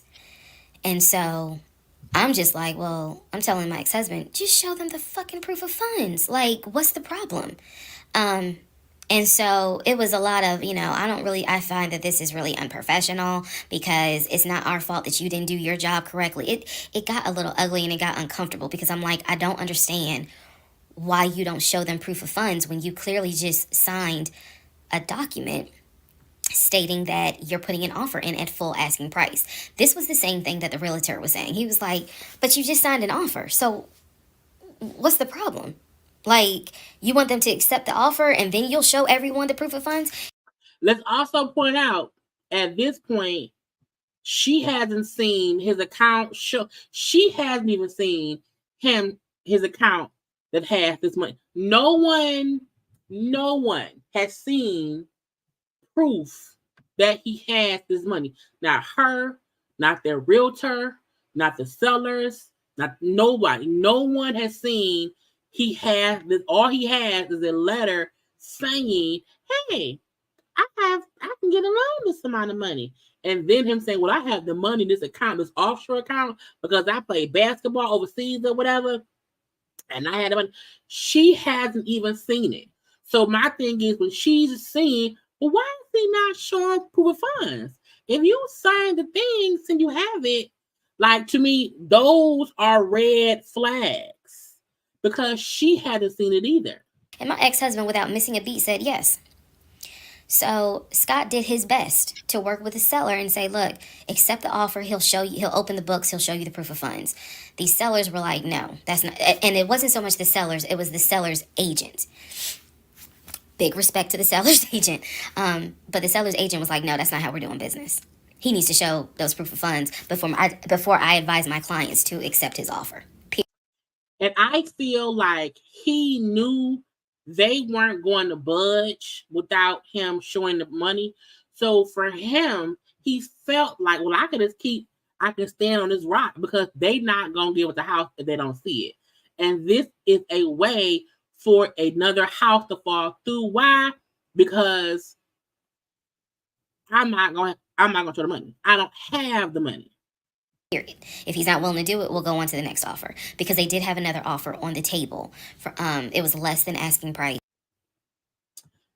I have seen on many different shows that houses that are very expensive, before you can view it, the realtors have to show their clients can afford it. So I've seen that personally. Now, unless the show is right here lying, they have shown houses that are in the millions of dollars that they would say, before you let anyone come to my home, can they afford it? So I'm not a realtor, but I've seen many of realtors show that I've seen their clients say, I only want people viewing my home that can afford to buy my home. So I'm just saying what they said. That's all I'm saying. But they were willing to accept that offer over the all cash offer because those people had basically shown proof. So subsequently, the house fell through. We passed the 2-day deadline. They went with the other offer. Also, at this point, our real estate agent, Scott, and I do not blame him for this, pretty much cut all ties. Because what he, I believe, felt like was, I don't know what's going on, but something's going on. And this is not how I do business. So until you guys are ready to show the proof of funds needed to buy a house, you need to get yourself another agent. Because we were already about 20 to 25 houses deep. You child, 20 to 25 houses. And ain't no house. Again, to me, that's excessive. That's a lot. So to me, in her mind, she kept seeing red flag, red flag, red flag, red flag. And she just was like, okay, I'm gonna keep it moving. I'm at 25 houses. So she then went into how the car situation. Okay, she had like a 2012 car. He had a 2018-19 car, and he then convinced her because she like all these houses or whatever. Let's just stop the house shit. Is too much or whatever. Let's pause. He then went, okay, well look, I am approved for a company car, so I have to go around and drive test drive some cars and blah blah bloop. And I want you, my girlfriend, to come with me to test drive cars. So I'm gonna get a new one for the car for my job. Now, I said, what? The fact that he kept at the dealership, she was like, we found the car he wanted or whatever. He's on the phone having conversations with someone. We found out later on he was not talking to anybody. Having conversations about, yeah, the car cost this amount of money, you know, I can send you this or whatever. He's not talking to anyone, okay? I was like, this is insane that he's around here fooling the realtors, wasting their time. He's wasting time of the car people or whatever. Team, too much. He then said, because we gonna get you a new car. Okay, she around her test driving Audis and BMWs because he said that his job has allowed him to get a new car, pick the new car, and then sit. I was like, child, okay, that's fine. What? And she's like, I was there with him, and he was on the phone, and giving him the amounts of money or whatever, asking for the wire transfer information, and blah blah blah, and blue blah. Okay, and she's like, I was seeing this stuff. So it's crazy, okay? The fact that he then said, I'm going to buy you a new Audi, called some number, call his financer, okay? Whoever works his money. Hey, I want to buy my wife an Audi. Yeah, send $90,100, child. And then, hey, babe, can you take a day off work? The car will be delivered on Wednesday.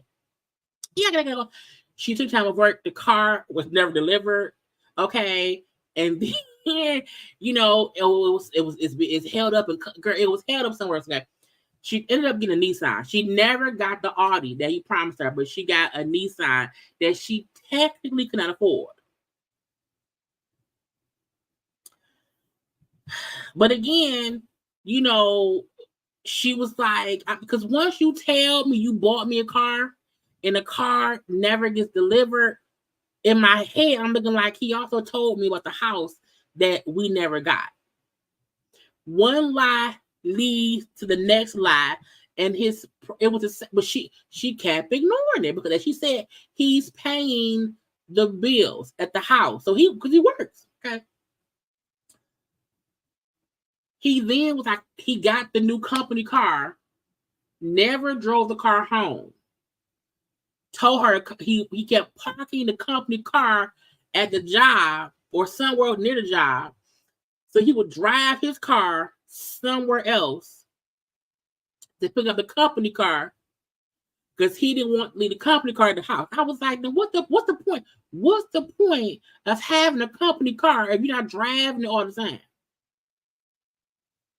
Yeah, left it in Midtown. Okay. She then said she never saw the company car in person. He only showed her pictures of the company car. So pictures of a company car that she never saw. An Audi that he told her he paid for that never arrived. A $700,000 mortgage loan approval that never came around. Okay, and then the $700,000 in the account she never saw. Okay, so all the folks who said, "Oh my God, what you ain't see nothing." So all this shit, she like, I know it's crazy, it's getting on my nerve. I done had a miscarriage. The Audi never came. The house we ain't bought no house yet. I'm so tired. It's tough. And then he noticed her getting tired of his shit. I love you, girl. I want to be with you, girl. What can I do to keep us together, girl? I want you forever and ever. What can I do? And, I want to marry you. Okay. Now, this point in time, this is around December.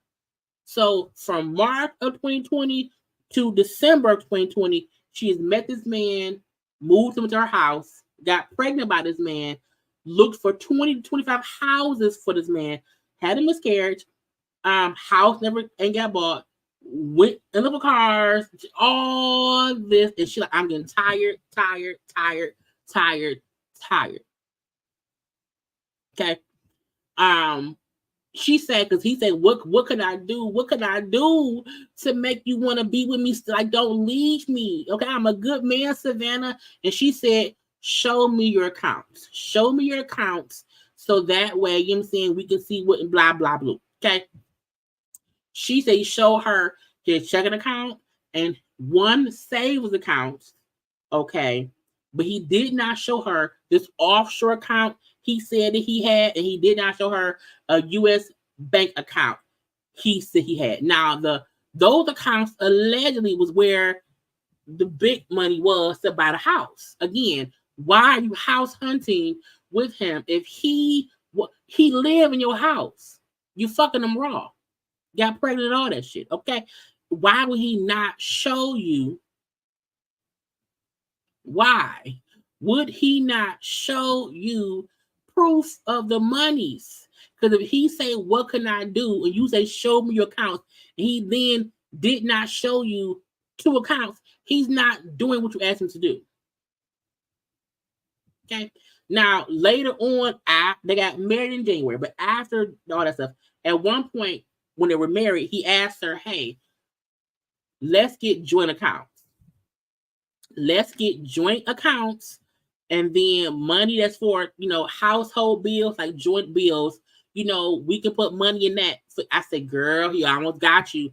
So she said, okay, let me see your accounts. And then, we'll discuss. So she said one account, his checking had about $9,600 and hers only had $1,500. His Chase savings had $15,000. Now, allegedly, she said later on, she found out those were just Google images. He had Googled stuff. And so the amounts of money, it was from Google images. I said, nigga, what? But he never showed her the 2 accounts that had all the money in it.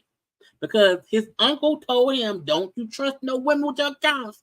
If it's a lot of money, don't show them nothing. That uncle apparently was dead. But I'm gonna leave that be.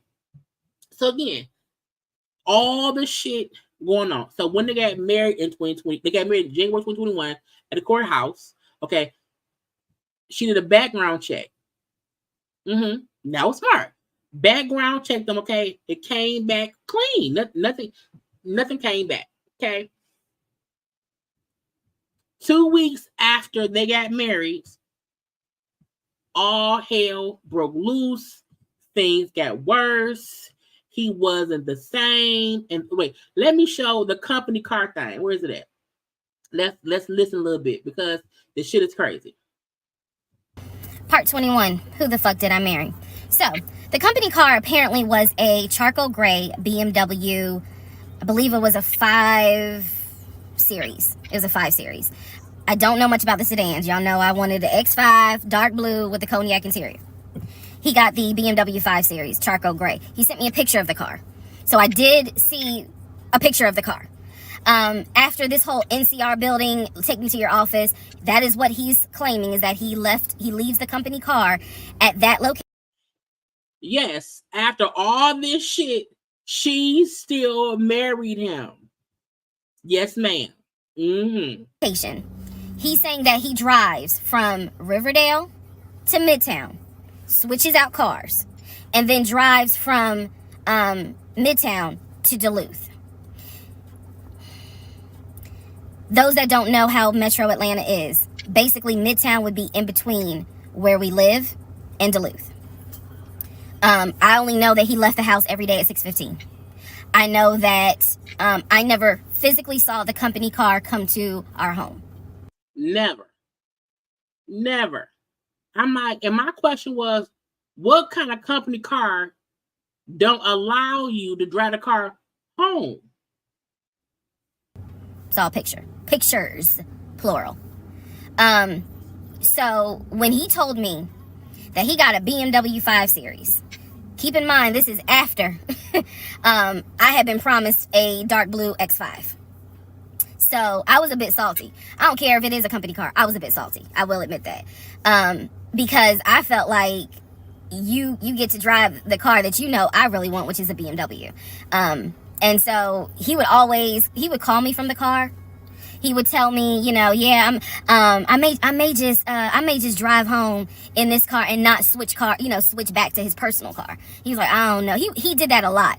And he crazy. He's crazy.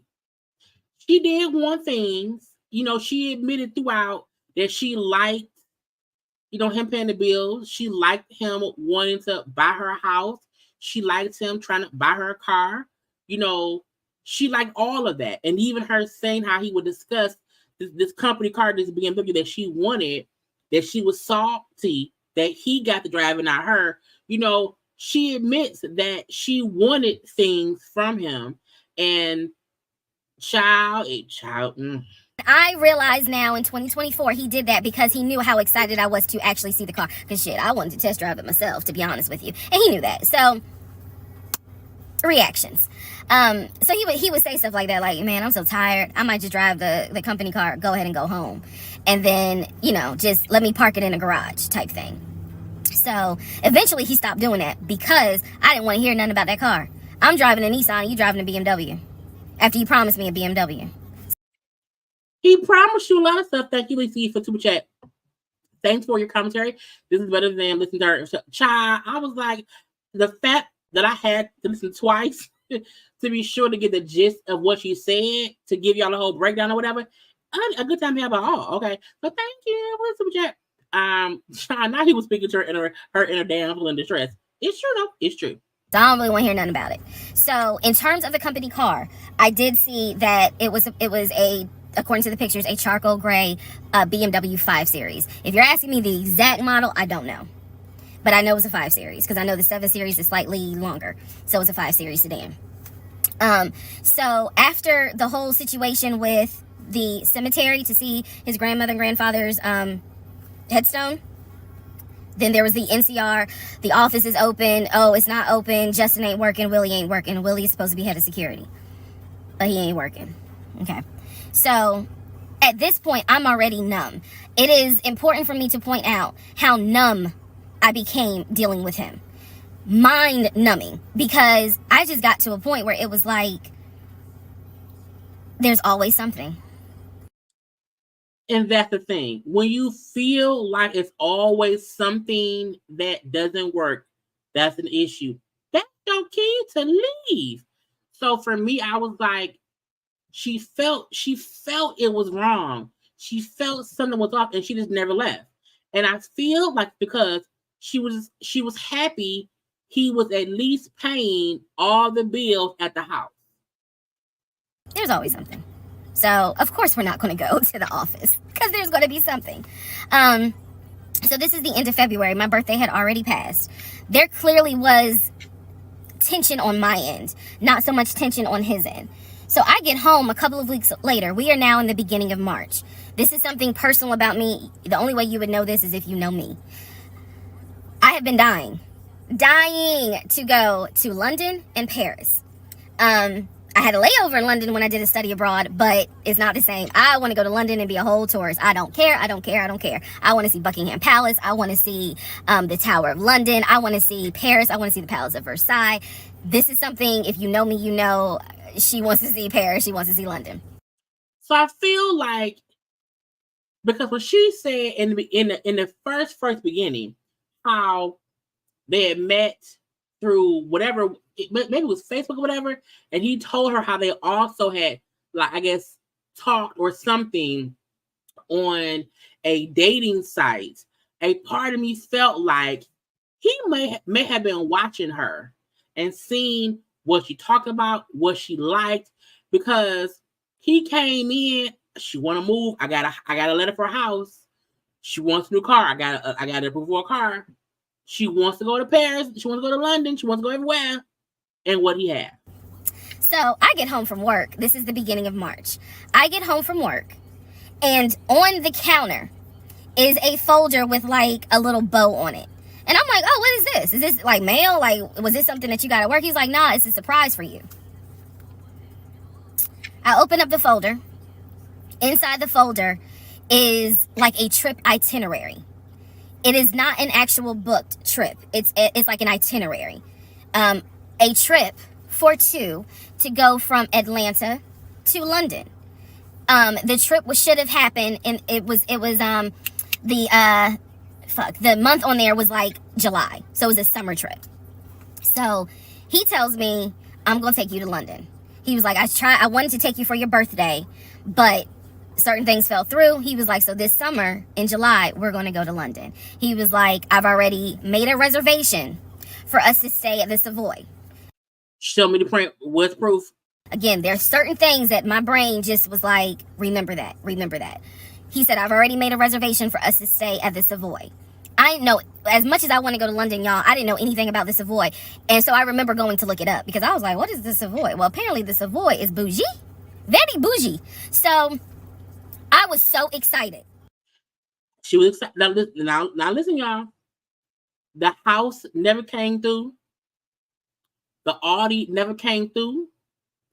Everything keep falling through. They've been beefing because he on some bullshit.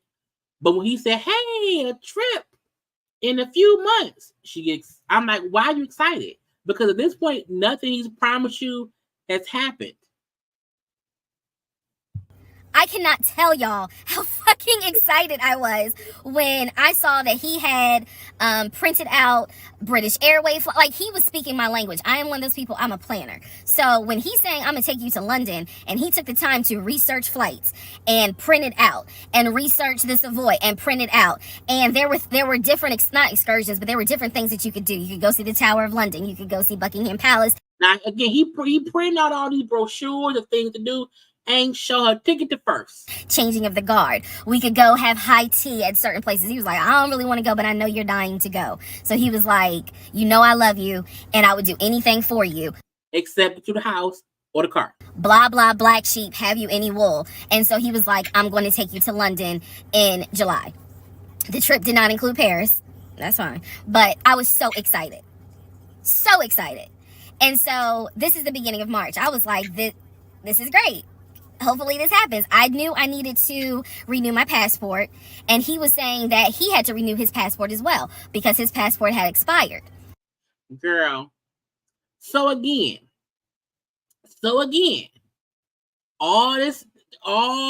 nothing he ever says comes true. But she was happy for that. Okay, she was happy for that. I said, ma'am, if you like it, I love it. Now, okay, let me see. I think the next step I have is I'm talking to his family. I want to skip to the part where she found he was cheating.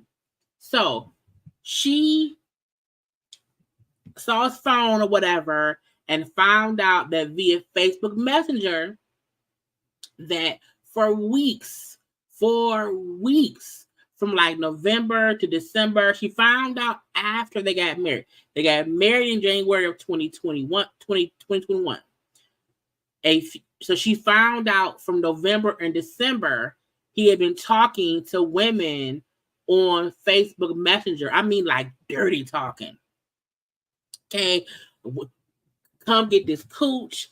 Can I have that and all these things? Okay, and she said it was multiple conversations. Some he had not replied, but the ones he had replied to, oh, she's pissed because he out here. He didn't, now as far as she know, he didn't physically cheat. However, he for sure was in these texts, these Facebook messaging things, child cheating. Full on inappropriate flirting, discussing all of that. And, you know, child, again, y'all, this is during COVID. And at one point, the girl has said, because he said, when can I get that cooch? And she said, as soon as the coast is clear.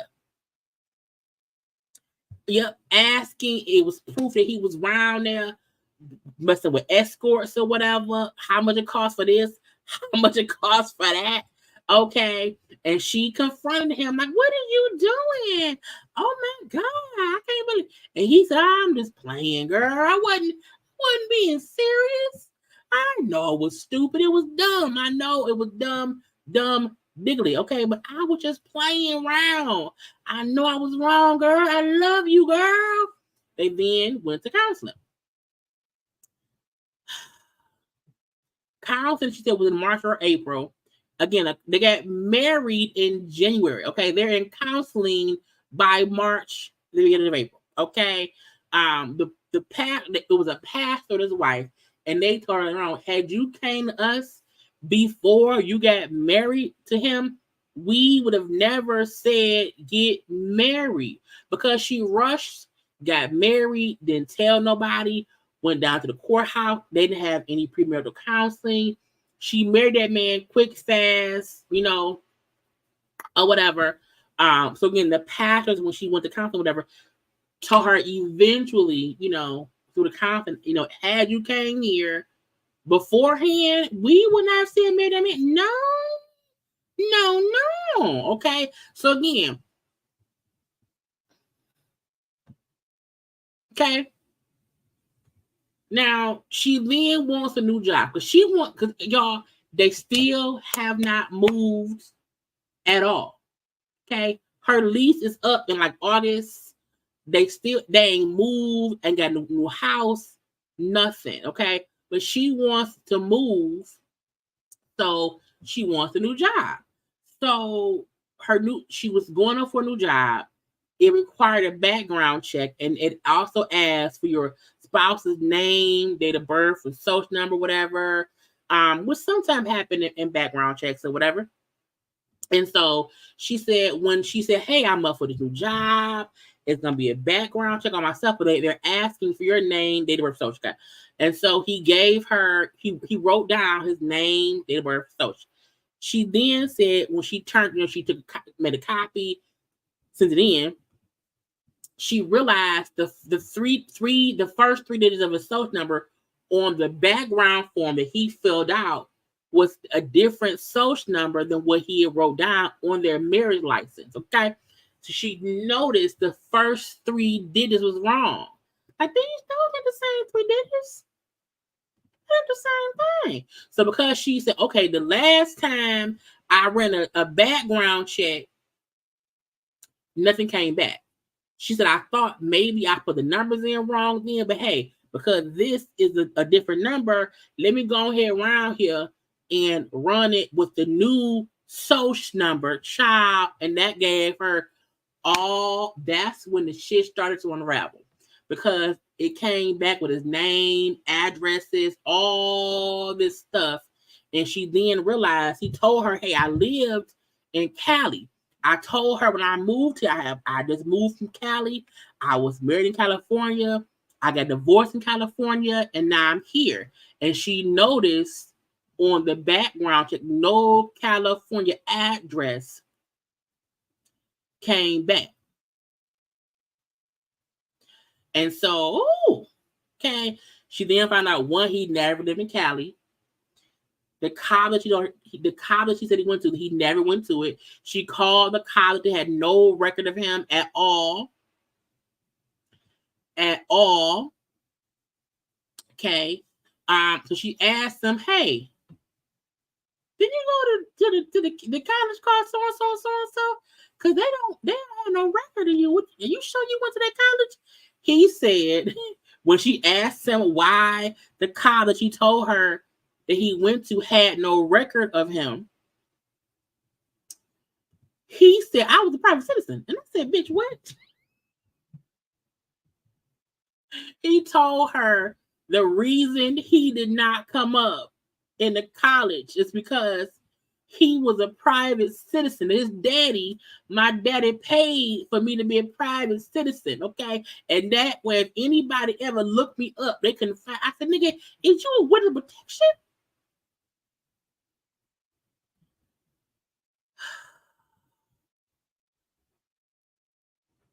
What's the point of going to college and getting a degree if somebody looked you up to be show you went to college and got that degree? They can't find this fool. I am a private citizen. Okay. And so she said, fine. Again, a time when at this point because she already know, one, he lied in the beginning about the house. The Audi never came.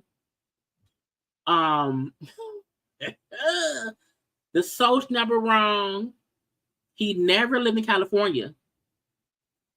He never went to college in California. And now he's telling me he's a private citizen, and that's why the college shit did not come up. And now he's okay, fine. That's fine. That's fine. Okay. So because she now had his correct social, had his correct old addresses, because he told her he was divorced in Cali. Child, she had went and found she found like one of the parents' obituaries. She found a family member's obituary, which listed the ex-wife. Ended up calling the ex-wife, who said, oh, he's a liar and a cheat. He ain't shit. Don't believe him. Let me see which part is this one. Let me see y'all. Let me see. Part 42. What is this? Who the fuck did I marry? So I finished going through the book bag. But that's the book bag one. Because I took out a couple parts. Because at one point she started talking to the family. Maybe let me see. Let's I have one signed as heart to heart. Let me see what heart to heart is. Because I feel like once she knew shit, she should have left. Okay, part 15. Who the fuck did I marry? So in December of 2020, around beginning of December, we had a conversation, kind of a come to Jesus heart-to-heart conversation. And both of us... Y'all, this is right before they got married. But we're going to listen anyway. Grown up in the church. And the fact that we were not married, but living together, the fact that almost had a baby together, bothered both of us. Both of our families, my family and his family, were very adamant, like, okay, y'all either need to get married or y'all need to separate. And so I'm walking around with a ring on, which I'll post a picture of the ring because, God, there's so much to unpack. But anyway, walking around with the ring. And so he said to me, whatever I need to do my part to make this work, I'm willing to do. Leave. At the same time, it wasn't that I did not trust him as much as it was I felt like I wasn't trusting myself. Because, again, like I said in the previous video, I know what I saw. I know what I read. I know what I've heard. But fuck, something was not sitting right with me. Again, she always felt something's wrong. And every time I would question it in my head, the other side of me was like, okay, you know he ain't lying about the money. How you know? Did you see it? Because you saw it. So you know he ain't lying. She never saw the money. Girl, are you that... Like, I remember saying to myself, are you that jaded that you don't even know what it's like to have a decent man? It's a good man, Savannah. Yes, I really had the audacity to have that thought. So we agreed at the beginning of December, like, we wanted to be together. I believe I loved him. I believed he loved me. So the decision was made that we were going to get married. It's still COVID, so we had to follow certain protocol. She has said he made proof. I think is it she or if I'm not, I hope it's she and not Shia. He made the proof. So we filed our marriage license in Fayette County, Georgia, because you could not get an appointment in Clayton County to save your life. So we filed the marriage license in Fayette County. On our marriage license, it asked the number of previous marriages. He said 1, I had 0.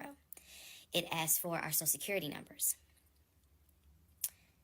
He put his social security number down. I put my social security number down. I mentally... Y'all, this is before the job stuff where she found the real social number. Wrote down his social security number. And I did a background check. I did a background check after I had filed a marriage license. Yes, I know, but I did. The background check, nothing came back. It was like no results found. I did a criminal background check, nothing came back. So something should always come back. I thought one of two things. Either I had the wrong social, meaning I wrote down the wrong social, or my paranoia was unfounded. There's nothing wrong with him, because he has been always throughout the relationship a big stickler about law enforcement, following the law, because his dad was a retired police officer. So his dad was a correctional officer, okay, at the prisons. So this is someone who has been... This is a guy who would check to make sure my tail lights were working, make sure my signals were working, make sure my oil was good, make sure I had... Because he's a forklift driver. He has to make sure all that shit is good. Of gas in the car. So when the criminal history came back with no results, I was like, well, of course there isn't, because the man probably hasn't had so much as a speeding ticket. So we filed the marriage license, and then we made an appointment to get married, and waiting for the judge to come out of chambers so that she could marry us. And the reason why I'm pausing is because, my God, if I could go back and see that young woman sitting in that lobby. Run, bitch, run! Wow. I know we can't go back in time. But damn, if I could go back in time, I would. I didn't tell anyone I was getting married because I was afraid that we had tried before in September and something came up. So I didn't want to tell anyone. I didn't want to get anyone's hopes up. I didn't want to get my hopes up. I know that's bad, but again, said I would be honest even if it's ugly. I told my mom, my family that we got married, told my friends. They could not believe it. We can't either, and we didn't even know you. My mother was relieved, but she had no idea about what was going on. My aunt was more like, really? You married him? You married him? Are you sure that's smart? My friend, the one who took me to the hospital for the miscarriage, was like, I wish you would have told me, like, you deserve to have people there, take pictures and celebrate and all this other stuff. And she was like, you know, she's the type of friend, if you like it, I love it. You rock with him, I rock with him. The moment you don't, I don't either. So she was supportive. My other girlfriends were happy for me. They just hated that I had to get married during COVID.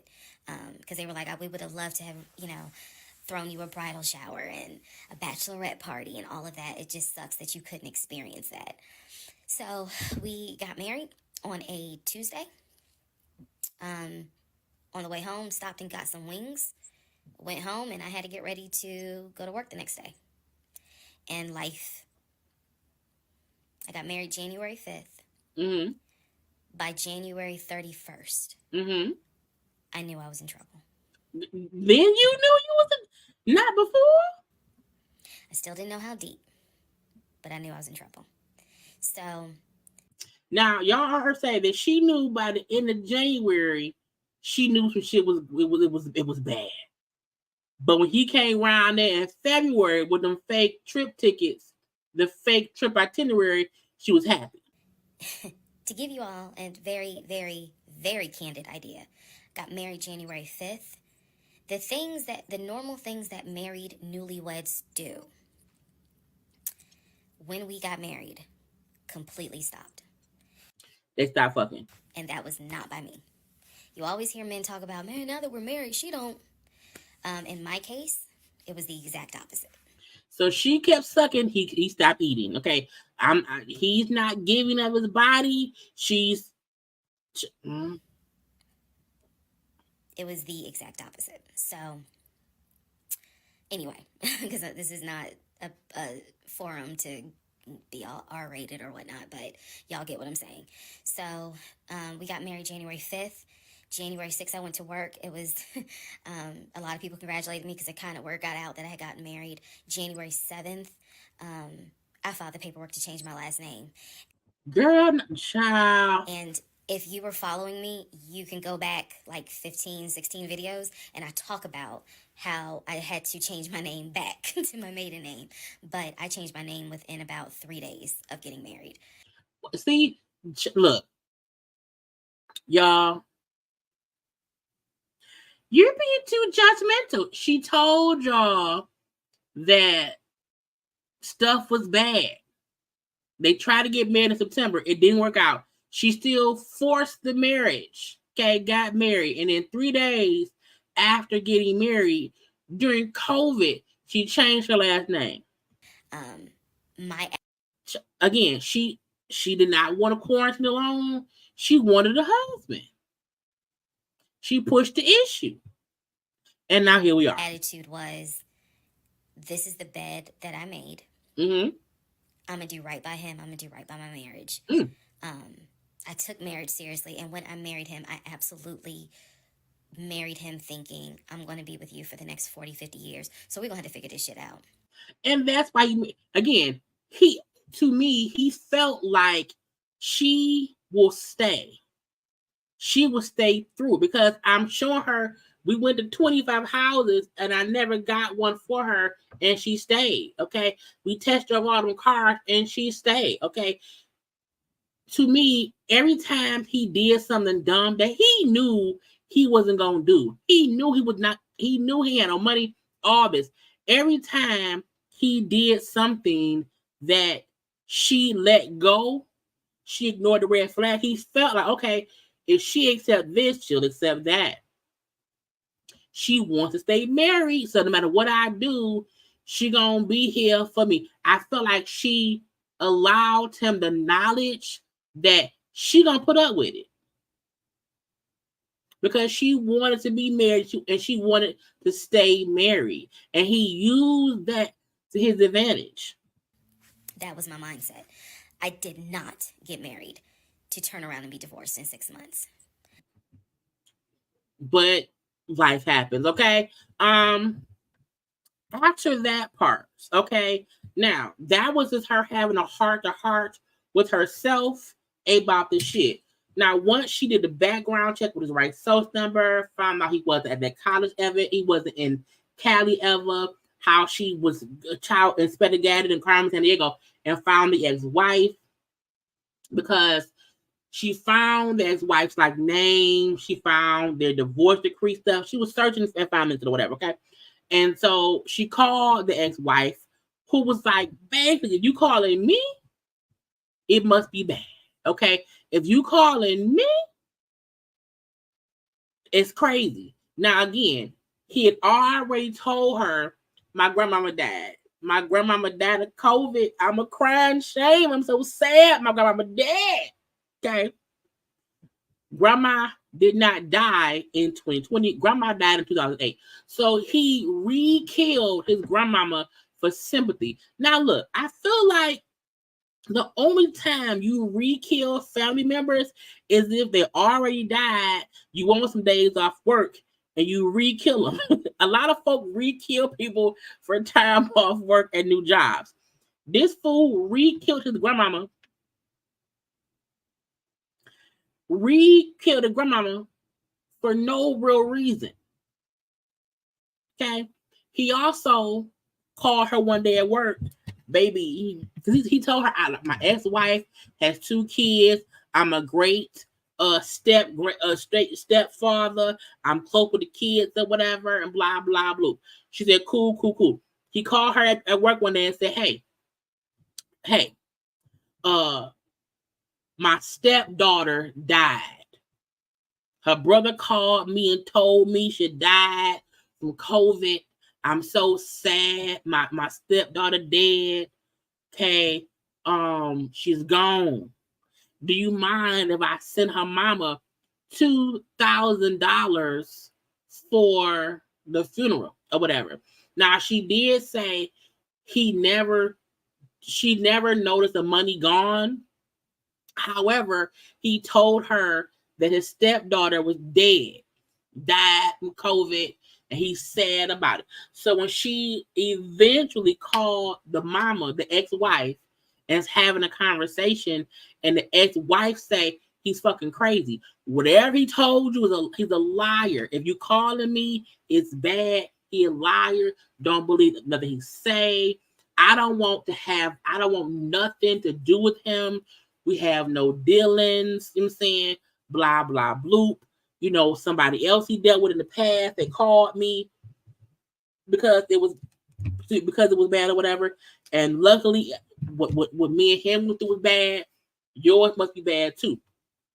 And so she found out again he had been lying, because she like, he don't talk to me or my kids, nothing, not at all. And so she said at the end of the call, she asked the girl, well, how was your daughter?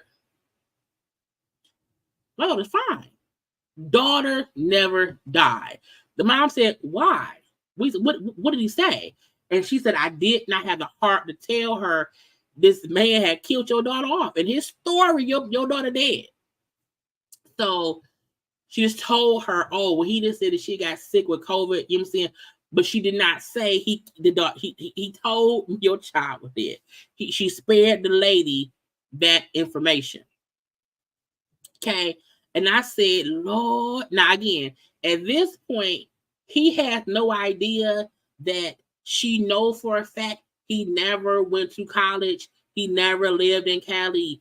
The stepdaughter, not dead. That she's talked to the ex-wife. It was all these things that she started deliberately looking into him, how she should have did in the beginning. Now, she found the grandmama's old obituary, either the grandmama or the mama, because his parents are dead.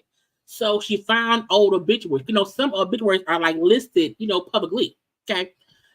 And the obituary for one, either the mama or the grandma, somebody listed a whole other ex-wife that she didn't know about, because he told her, I've been married one time. A whole lie. There was a whole other ex-wife that he had that she had no idea about. Okay. So I said, Jesus. Now, even the fact that he took her to the grave site of the grandmama,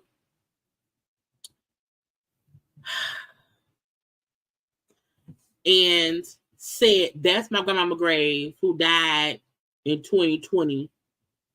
You know, rest in peace, grandmama. It wasn't the grandmama. Okay. This man picked a random headstone in the thing to show her for no reason.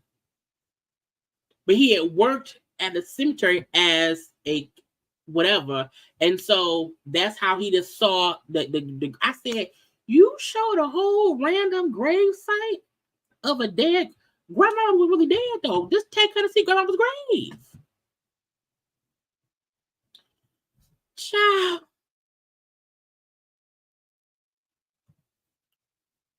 Found a headstone with the same last name. Now, she didn't ask to see the grandmama, nothing. He voluntarily said, hey, you want to see the dead body?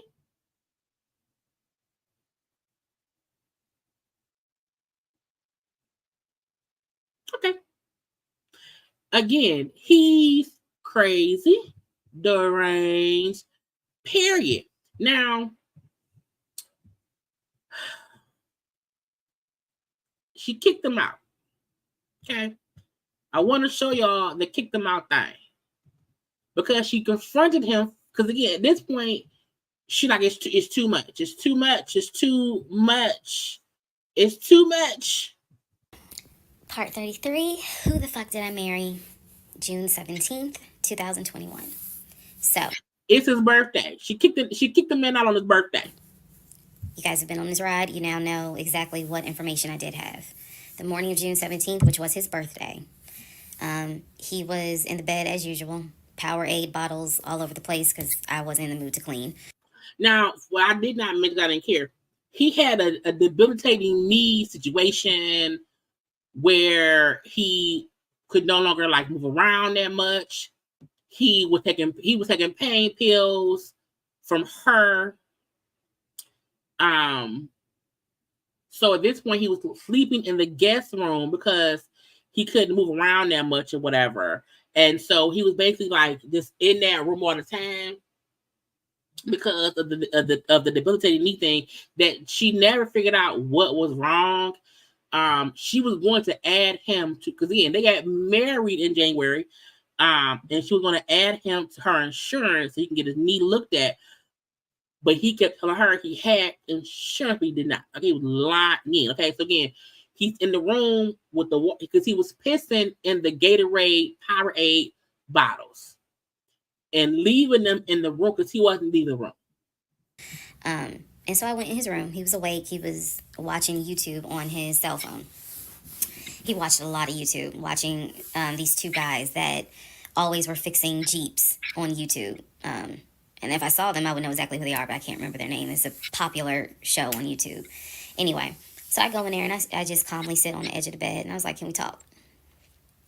And he was like, yeah, what's up? I said to him, I said, Legion. Yeah, he was talking really slow. Really slow. Obviously, I called him his name. Legion. I said, I'm going to ask you something. I just want you to be honest with me. So he starts, I can already see in his eyes, he's about to get defensive. And I was like, calm. Because this is the tone I had. Calm. I said, you never went to San Diego State, did you? No. He rolls his eyes and he's like, I said, calm down. Watch your tone. I said, you never went to San Diego State. I said, you never lived in California, did you? And he said, of course I lived in California. He's like, I fucking showed you the house I had in California. Again, Google search. Every time he said, he showed her something, Google image. He said, I told you about San Diego State. I was a private citizen. My dad paid for me to be a private citizen. And I said, okay. I said, I called San Diego State. And he looked at me. His eyes were like empty. Like he wasn't shocked. He wasn't like, oh my God. He was just more like, you put up with our mother shit. You're gonna put up with this too. Okay. I said, they have no record of you. I said, they have no record because you never went. You never been to California. So at this point, I'm very calm. And I'm just stating, I said, you never been to California. I said, I bet you've only lived in Georgia, Pennsylvania, and Rhode Island. At this point, now there's a little emotion behind the eyes. And I said, I don't think that this is going to work. Because remember, at this point, he don't know that she did a background check on him. He don't know that she knows and she's been looking into all this shit. He don't know that she called and talked to the ex-wife. And he said, what, the marriage? He was like, so what you saying? You don't want to be married to me anymore? And I said, I don't want to be married to you anymore. I said, we need to go our separate ways. We tried, but we need to go our separate ways. The way that I am talking to you all is exactly how I was talking to him. So again, this is in June of 2021. So this is about a year and 3 months that from when she met him to met him, then moved in with him, pregnant by him, miscarriage, 25 houses that fell through, car, so all this stuff was from March of 2020 through June of 2021. And so he was like, that's not what marriage is. Marriage is, you have to fight for what you want. I said, I don't want this. And I don't want to fight for it. I said, I don't want you, and I don't want this. I don't want you. I don't want you. I don't want you no more. Get your shit. Get your shit and get out. And so he was like, I'm not giving up on the two of us. I said, you don't have a choice. I said, I think that you should call your brother or your sister now. And I think that you need to pack a bag. And I think you need to get the fuck out my house. Call Tyrone. I think you better call Tyrone. Tell him come get you and your shit. And he was like, I don't really have time for this. I don't feel well. I said, I don't care. You need to get out of my house. Again, the way I know y'all are going to be like, she's so dramatic. And in real, I am actually a very dramatic person. But the way that I'm talking to you guys on this video is exactly how I was talking to him in the beginning of how this started. So I said, you need to call your brother or call your sister because she's in Douglasville. And you need to go stay there. You need to get out this house today. Basically what happened was at first he refused. He wasn't moving fast enough for me. And so he called his aunt. And his aunt was on speakerphone. Let me preface that. She was on speakerphone. And so she was like, what's going on? And he was like, my wife don't want me no more. She claimed that I be lying to her. I ain't never lied to her. Liars lie. When I heard this, what's the analogy I can give y'all? When I heard him say to his aunt, I ain't never lied to her before, something in me snapped. The best analogy I can give you, do y'all remember that movie Carrie? Mm-hmm. When she was at the prom? Mm-hmm. And everyone was laughing at her. Mm-hmm. The blood had fallen down on her. Okay. And there was a moment where her eyes just went wild. Mm-hmm. And you knew something was about to happen. You just didn't know what. But y'all had pushed her too far. When he said to his aunt, I ain't never lied to her, I snapped. Well, technically, he never knew that you knew he had been lying. Because every time he lied, you never called him on it. So for him, he still felt like she has no idea that I'm a liar. And she had every idea that you were a liar. The calmness left. The amount of rage that was in me. I could have fought every member of the Kansas City Chiefs and beat every last one of their asses. I could have fought every member on the Atlanta Falcons and beat every last one of their asses. I'm not a violent person, but I was there. That statement, I ain't never lied to her, took me there. I went off. I went off. I went off so bad that first of all, every part of me was shaking. I called my mom. My mom was on speakerphone. And can you imagine? It's a room with pissy bottles of Gatorade, his infected knee. He probably dirty and stingy. He on the phone, limp around with auntie. She on the phone with her mama. It's speakerphone versus speakerphone. Now she pissed and he's crying. She's in Arkansas. My mom's a praying woman. I was cussing like a sailor. My mom finally said, put him on the phone. So I gave him the phone, and I'm standing there, and I'm looking around the room. It's the scene that I remember is the Angela Bassett scene in Waiting to Exhale, when her eyes are darting around the room right before she grabs everything to put it in the car to set it on fire. I was more so looking at what weapons were in the room. The lamp, the TV. I would have poured a piss on him. The dresser. I was looking. While she was talking to him, my eyes were darting around the room, because if he did not get his ass up and get his shit and get up out of my house, it was going to be bad.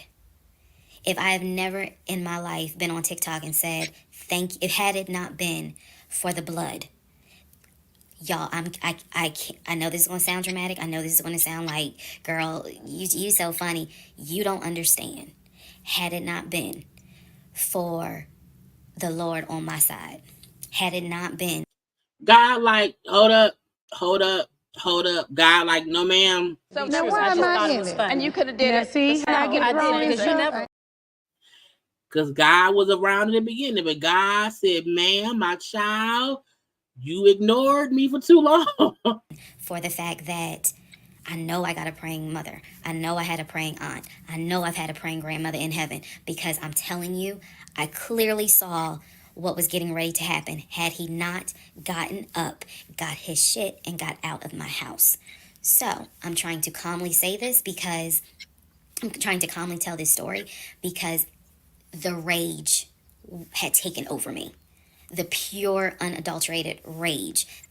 At that point, I think she was more mad at herself for allowing it to get to this point than she was at him for acting like he wasn't a liar. I think she, at that moment, she felt like, this nigga think I'm stupid because I've allowed him to not know how much I know, and he trying to play me for a fool, and I'm pissed.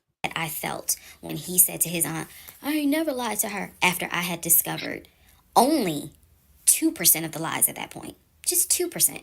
So it was enough for me to be like, you need to get your stuff and go. So my mother gets on the phone and she says to him, you know, Legion, she called him by name. She said, I am not there to control my daughter. She said, in the name of Jesus, get your stuff and get out that house because I think she might kill you. You gonna die today. Now, he ended up leaving eventually. Okay, he left eventually. However, what ensued once he left and how he then tried to force her to let him come back in, how he, at one point he was homeless at that point because he had left, packed a couple bags. He left what clothes he was wearing. He left in his car. Now, she ended up talking to his family. Now, again, this is COVID time, so she had not really met any of his family members in person. She talked to a cousin and then to a brother. This is when shit got crazy, okay? Now, I can't remember how she got in contact with the family. That don't matter. However, you know, the conversation with them is great. Let's go. Part 36, who the fuck did I marry? The family tree. Please fasten your seatbelts and put the tray tables in the upright position. Let's go. All right. The cousin. I'm not going to name her. The cousin had reached. Y'all, I know y'all tired. I promise y'all we got like 30 more minutes. This, y'all, y'all know I don't be trying to hold y'all long, but I want to get into and have a full conversation from 30 minutes. So we got about 30 more minutes, then we done. If you tired, that's fine. Leave and come back tomorrow, but we're going to get through it. Reached out to me on Facebook, asked me to please give her a call. So this conversation was on the phone. Yes, I was actually speaking to her. She informs me again about the whole he's up there. He's telling everyone that he walked in on me cheating on him. It was with a law enforcement officer, and that the law enforcement officer used his duty weapon to threaten him to get him out of the house. So the fact that she put him out and he had to go stay with family members, he then told them, she cheated on me with a gun, trying to kill me. Child, not thinking her to go. Again, he is crazy. The reason why I'm particularly mentioning the fact that he said it was law enforcement is because he was trying to get a family member, like one of his cousins, to call the agency of the law enforcement officer and file a complaint, which in hopes would then start an internal affairs investigation. Yeah. So, female cousin is on the phone with me. She's telling me everything that he is telling them. She's like, look, we know he a liar. We don't fuck with him. He's been a liar since a kid, but he's also family. She said, we didn't know at all who you are. So I thought that was interesting because I was like, you didn't know who I was, but his brother knew who I was. And so, again, that's when I said to her that I was like, I've talked, he's talked to his brother every day. So why wouldn't the brother tell y'all that he had gotten married? And so she said, what brother? And so I told her the brother's name. And she said, he told you that? I said, he was having the phone calls in front of me. So at this point, what the cousin said was, she was like, okay, I'm going to confirm that with him. She was like, he lives up the street, so I'm going to just confirm that with him. She was like, because I'm pretty sure that they have been beefing for a while. Because she said when he first moved in, she said every morning while she was getting dressed for work for like 40 minutes to an hour, he was on the phone with his brother having full-fledged conversations. Now, she never heard the brother's voice, but again, he on the phone talking to brother so-and-so. Full-fledged conversation, okay? I was like, I can only tell you what I saw, what I heard. That's all I can say. So then when she asked me about, well, how many brothers do you think he has? And I said he has 4 brothers. Again, I listed all of them. This woman was like, he has 2 brothers. Not he made extra brothers. He made extra people for no reason. She said he has the twin, and he has the older brother, the one that he was on the phone with every morning, blah, blah, blah, blah, blah. I said, twin. Shop twin. Where have you been? Nobody loves me like you do. Nobody. Child, she did not know this man had a twin. He just said he had 4 brothers, but never told her he had a twin brother. Who's the twin? So this is where she explained to me. She said the parents, mom and dad, had the older brother. The older brother is about 5 or 6 years older than Legion. Legion and the younger brother who lives in Nashville, they are twins. So when he kept saying the younger brother, my younger brother by 2 years, it's his older brother by 20 minutes. Not lies all over the place. They are twins. I have seen a picture of this brother. Yes, they do very much look alike, but I didn't know they were twins. It doesn't even matter. I didn't know they were twins. But definitely they had the same mom and dad. So she was like, no, that he's older than Legion by 20 minutes. They're twins. She said, so the parents had 3 boys. Brother in Philly, the older brother, and the twins. She was like, who the hell are these sisters that you're talking about? So I tell her, I was like, Shantae and Kim. She said, I don't know who Shantae is. She said, Kim is my daughter. Kim is not his sister. Kim is my daughter. And she said, that's his cousin. She was like, and they haven't spoken in about 20 years. So, no, that's not his sister. He does not have any sisters. And I said, well, then what about the other 2 brothers? Child. She was like, what other 2 brothers? I said, the brothers from his dad. She was like, you mean to tell me this man is going around telling people, I know somebody's going to quote Nicki Minaj, lying on your dead mama, but try not to. She said, you mean to tell me this man is walking around lying on his dad, saying that his dad had kids outside of his mom? Lying on the dead daddy. Lying as if the dead daddy had outside children on the mama, the dead mama. And I kind of stuttered like, yeah. She was like, he does not. She said, I have no idea who those 2 men are. She said, those are not his brothers. So he's been having random conversations with men who not the brother. Now, the brother who she thought he was on the phone with every day, that she never heard the voice, that person exists, but he never talked to him. Okay? The other 2 brothers who she said she's talked to on the phone some kind of way, not his brothers. But if y'all remember, I've met those 2, and he introduced them as, man, this is my brother John, this is my brother Matt, type thing. And so they both were like, oh, my sister, it's good to meet you. It's good to meet you. Remember? See, men be around here lying on people. Remember that, because obviously I do eventually talk to those 2 men again. So she says to me, the family tree is mom and dad, the 3 sons. She was like, there are no sisters. She said, I don't have a clue who Shantae is. She said, Kim is my daughter, so that's just their cousin. But again, they ain't spoken 20 years. I said, okay, and then there was the grandmother. She said, yeah, she named the grandmother. She was like, yeah, she died in like 2008. I said, yeah, he told me that she died in 2020. Killed her again.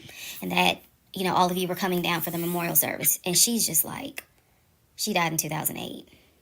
I said, then there was the uncle who also died from COVID. She was like, which uncle is that? I told her the name. She said, he's been dead since, like, shit, 2010. An old dead uncle getting child. Look, he felt like, look, he said, I can talk about all these people who can't confirm shit because they are dead. I can lie on my daddy, on my mama. I can kill grandmama off. Grandmama off, she already dead. Okay. I can kill stepdaughter off because we won't ever see her. He just kept killing people. I said, okay, what about the cousin nicknamed Junebug? Everybody got a cousin. If you're not African American, we all know a Junebug somewhere. I don't have no Junebug. We don't have no, do we have a Junebug? I don't know. And she just was like, oh yeah, you know, cousin Junebug. She was like, man, that's crazy what happened to him. And I was like, what do you mean what happened to him? Because I know he has talked to his cousin Junebug on the phone like a few months prior. Mm-hmm. He was like, and so she said to me, she said, yeah, he had passed away in like 2016. Child, so is he talking to dead people? Because if he talking to Junebug in 2020, in 2021, and Junebug been dead since 2016, child, leading to talking to dead people. Okay, your husband is insane. So this is now 3 people that she's naming that I recall him having either a story about or a phone call with, and she's telling me that they are all passed away. So this is when the conversation kind of changes, and she's like, you know what? She said, let me speak to the older brother because he probably wants to talk to you. She was like, you probably should talk to him, and a lot of your questions will get answered. She was like, this dude's been lying ever since he was a kid. She was like, she said, literally, we don't fuck with him. I remember her saying that verbatim. She was so adamant. She was like, and when he showed up here out the blue, talking about how his wife cheated on him with a law enforcement officer and how the guy took his gun out and threatened him to leave the house, she was like, we knew something was up. She was like, that's why I had to find out who you were and reach out to you and find out the truth. I said, there was no other guy. There was no law enforcement officer. And she was like, yeah, because he was telling us where the dude worked and how we should go ahead and help him file a complaint so that this dude could lose his job. Insane.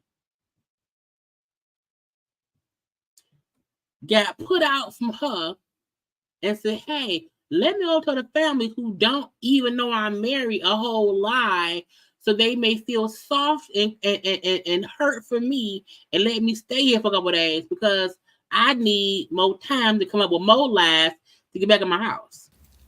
I said, there is no other person. I said, I kicked him out. That was me. All by myself. No gun, just my fist.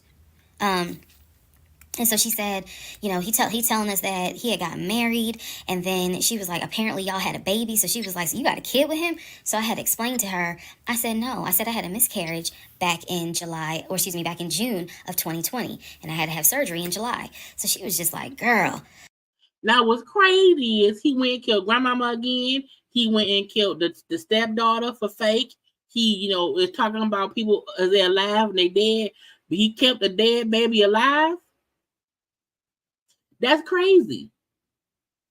Killed a stepdaughter to her, but told his family that the miscarried baby lived.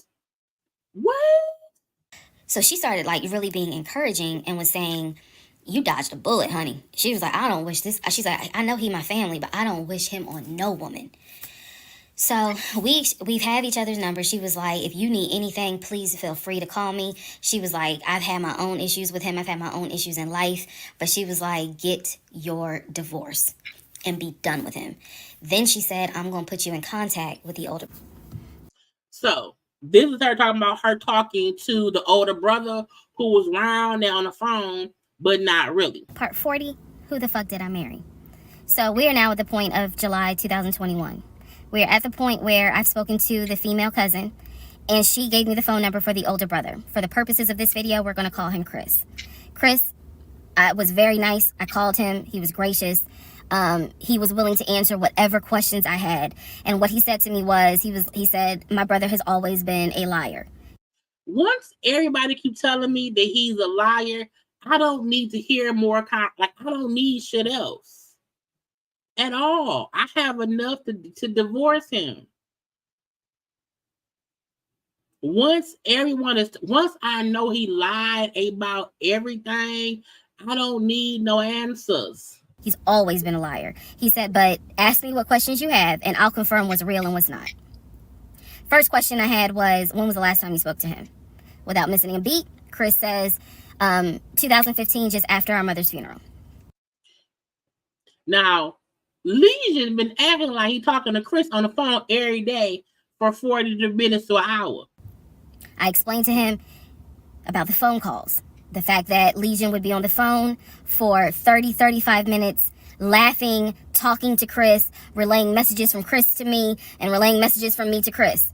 Without missing a beat, Chris says he was never talking to me. And he said, now, I am going to say this. Maybe he was on the phone, but he was not on the phone with me. He said because he knows that if I ever see him, I'm going to whoop his ass. And I'm laughing because obviously Legion loves to say I'm going to whoop somebody's ass.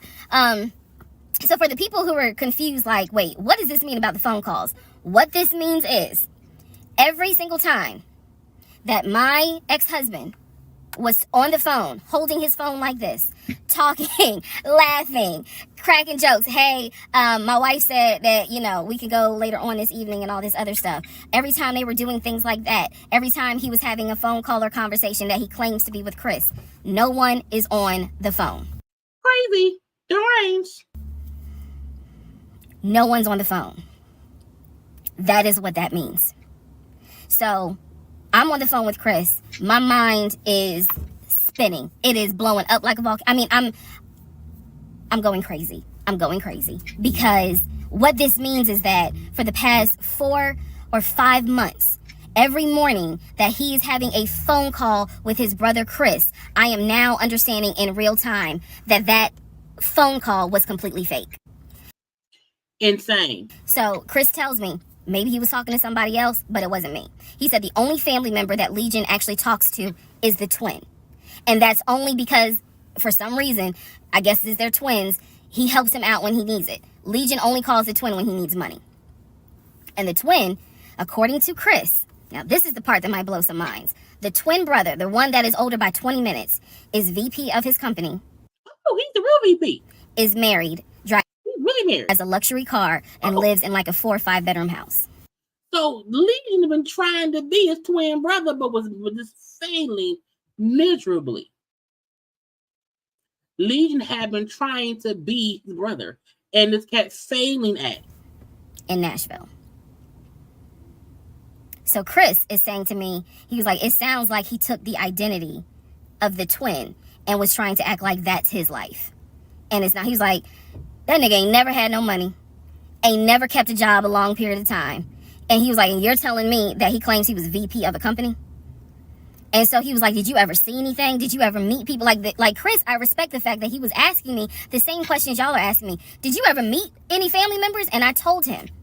I said, I met your aunt. Well, what aunt is that? I told him her name. He said, that ain't our damn aunt. I don't know if y'all have ever dealt with people from Philly. So he was just loud. He was like, that ain't our aunt. He said, that is our mother's best friend. And I don't trust that hoe. Anybody who deal with Legion can't be trusted in general. But the fact that he had fake family members and only had people meeting her that would not talk to the other family folk, it's like, girl, hoodwinked and bamboozled from the beginning. I'm sorry. It's the way he said it that it makes me laugh. Anyway, he's like, I don't trust her. I don't trust her at all. She is not our aunt. She was our mother's best friend when our mother was living in Augusta. She's not our aunt. So then I explained to him about the other brothers. The brothers, remember, there were 2 half brothers from his dad. One lived in Baltimore, one lived in Augusta. Chris is on the phone saying, I don't know who them niggas are. They ain't related to us. He said, our dad never had other kids. He was like, so you mean to tell me this nigga going around telling people that our dad had kids on our mom? Liar. And I said to him, well, the way he actually put it is that the 2 brothers came before y'all. He was like, hell no. No. So then I explained to him about the sisters. He was like, who the hell is Shantae?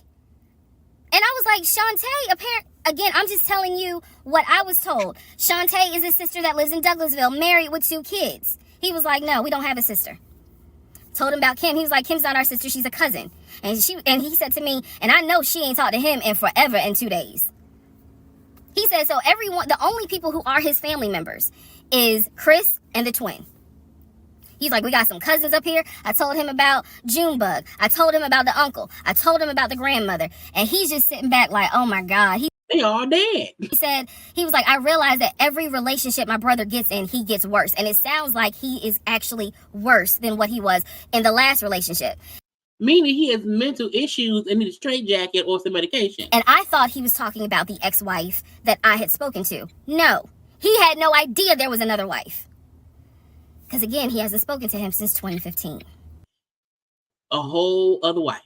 So he was like, the best thing I can say to you is this. He said, thank God you ain't have kids with him. He said, get your divorce and forget you ever met this man. And he was like, and I know how that sounds because he's my brother. He said, but if I didn't have to claim him, I wouldn't. And I said to him something that I should have probably said in this whole TikTok series. This is not someone that you forget. This is not a situation that, you know, man, I don't even remember him. No. What I don't remember is the version of myself before I met him. Because nothing so far has turned out to be true. The only thing that Chris was able to tell me is true is that, number one, yes, there is a brother in Philly, him. Yes, there is a brother in Nashville, the twin. Yes, both parents are deceased. That is what I was told from the beginning. Those pieces of information are true. The grandmother did die in 2008. He was like, no, she definitely didn't die in 2020. I told him how I found the obituary. And so he was like, and the uncle, he said, which uncle is he talking about? Because if you guys remember, back in one of the parts, I talk about where he said his uncle was giving him advice on why he should not open up his savings account. That uncle dead. To let me see it. He would not let me see it. And so I'm telling Chris about the uncle, and he was like, that uncle been dead for years. He talking to dead people. He's talking to dead people. This is the get you gotcha. I feel like she came off good. Okay. Luckily, they did not have any children. Luckily, she did not she did not take a financial hit. She did not take it was a lot of shit. Now, don't get me wrong. And no one wants to go through all of that. However, I still feel like this is a regular situation of somebody ignoring all the red flags because they don't want to be alone. She said she did not want to quarantine solo dolo, allowed this fool of her life, and then lie after lie after lie. But again, I feel once she knew, she met him in March of 2020. Once she knew in June 2020 that he was lying about the house situation and kept lying about it and was lying when she knew they was not getting a house, she should have left them. She chose not to. She made a choice that because he was paying bills, and at that point in time she was pregnant, I'm going to stay around here. But she miscarried not much later. Leave. This gonna sound harsh, y'all, and I don't mean it to sound this way. Staying with that man because you thought there would be a child connecting y'all, but you then lost that child, lose that man. The reason to stay with him, God took away. But she stayed. She stayed. And that's the part I feel like, throughout the whole thing, she kept saying, I know I was dumb. I know I shouldn't have did this. I should have did that or whatever. I know. And then she kept ignoring it and saying, because he's paying the bills. I've never had a man who paid the bills. He's paying all the house bills. I don't have to pay my own rent. He's in his house with me. Okay. But everything, she was ignoring all of the clear red signs simply because he was saving her some money and giving her possibly good dick. I mean, he don't look like he got the flat tire on the way to meeting him.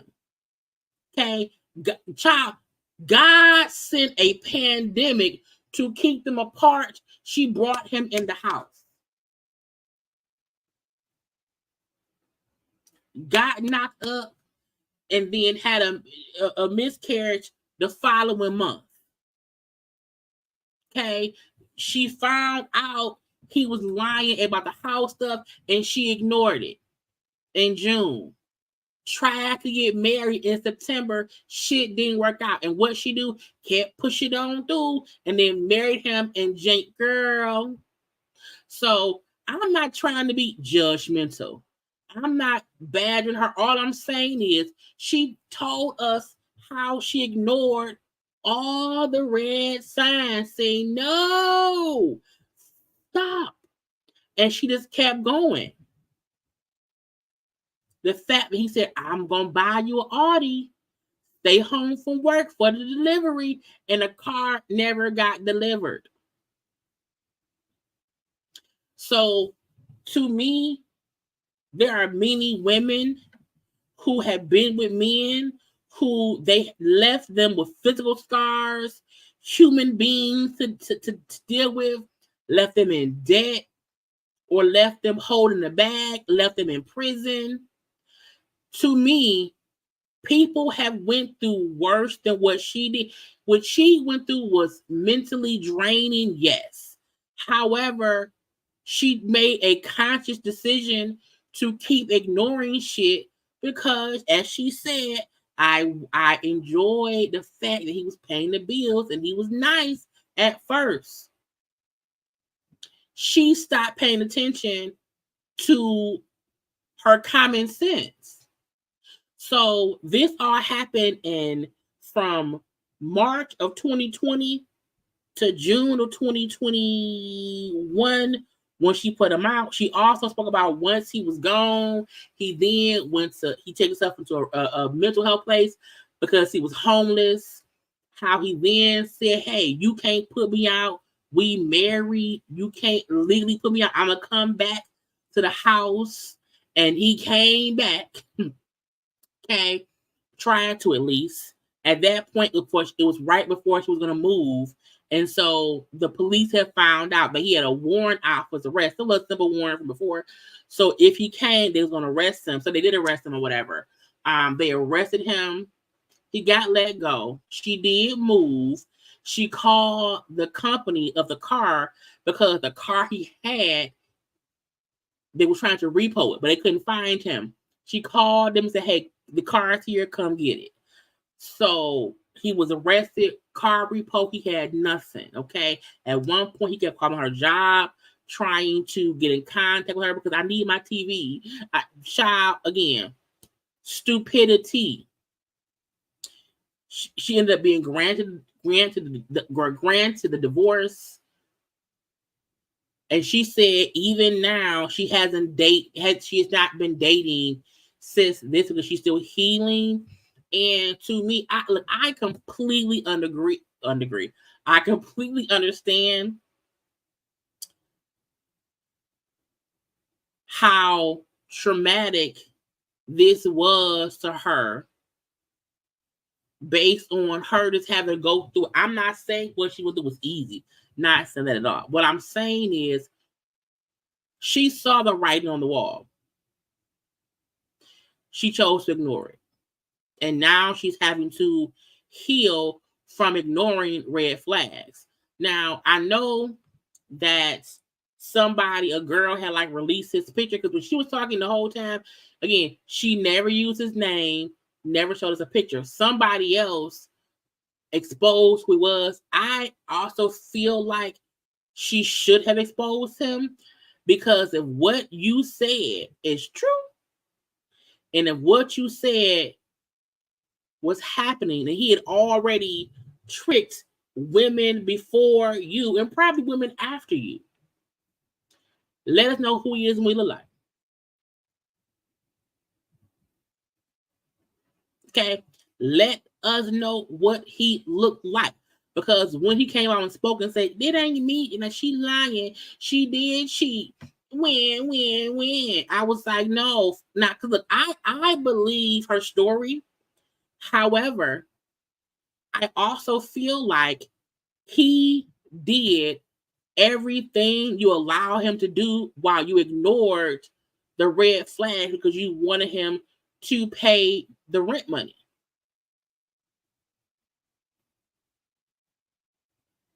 Period. You admitted how you felt like something was wrong and you ignored it because he's a good man, Savannah. But was he really?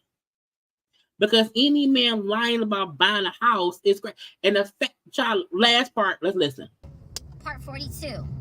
Who the fuck did I marry? So I finished going through the book bag.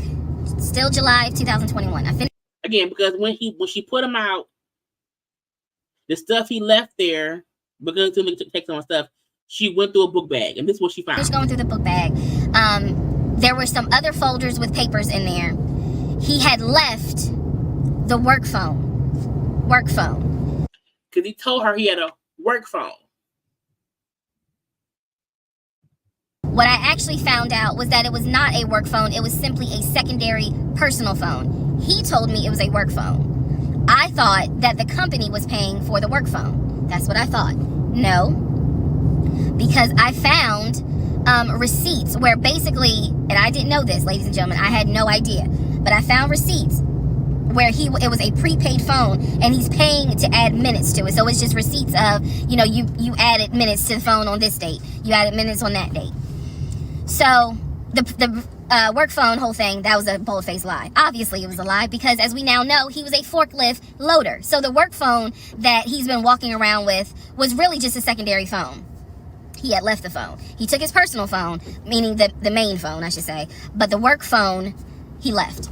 So I'm going through the work phone just trying to find some sort of answer. I don't need no answers. He's a liar. Now what is really burning in my mind is how is it that he had all this money in the accounts? But again, the last time I saw him, he's living in his car. Because after she put him out, he came to see her. They met up at some got in a parking lot or whatever. And he had lost a lot of weight, living in his car. He chopped down bad. The math is not mathing. I go into not just the photos of the work phone. I go into the deleted folder. So, ladies and gentlemen, if you're going to go through somebody's phone, which I will never do again, but if you're going to go through the phone, don't just go through the text messages and the pictures. Go into the deleted folder. Because sometimes you find a gold mine. In this case, I went into the deleted folder of the pictures in the work phone. I keep saying work phones because, again, this is just a secondary phone. It is deactivated. There's no minutes on it. So I go into the deleted pictures. And what I see is what looks like a screenshot of his checking account, the one that I saw with the available balance. A screenshot of a checking account. Then there's another photo of the screenshot of the savings that he showed me. Again, her finding out every time he was showing her his account, it was a damn Google image. Now, one of two things it could be. Either one, it's not real and it was pulled offline, or two, he took a screenshot of his own account and saved the photos. So this is when I got introduced to reverse Google image search. I did a reverse Google image search. Sure enough, as you probably have figured out, some of you, because I read it in the comments, what he showed me when he turned his phone around showing me his available checking account balance was nothing more than a screenshot that he had found on Google. When he showed me his savings, turned the phone around, because remember, I demonstrated for y'all how he was, and then, turned it around and showed it to me as if he was signing in. When he did that, he was simply showing me a screenshot that he had taken from Google Images.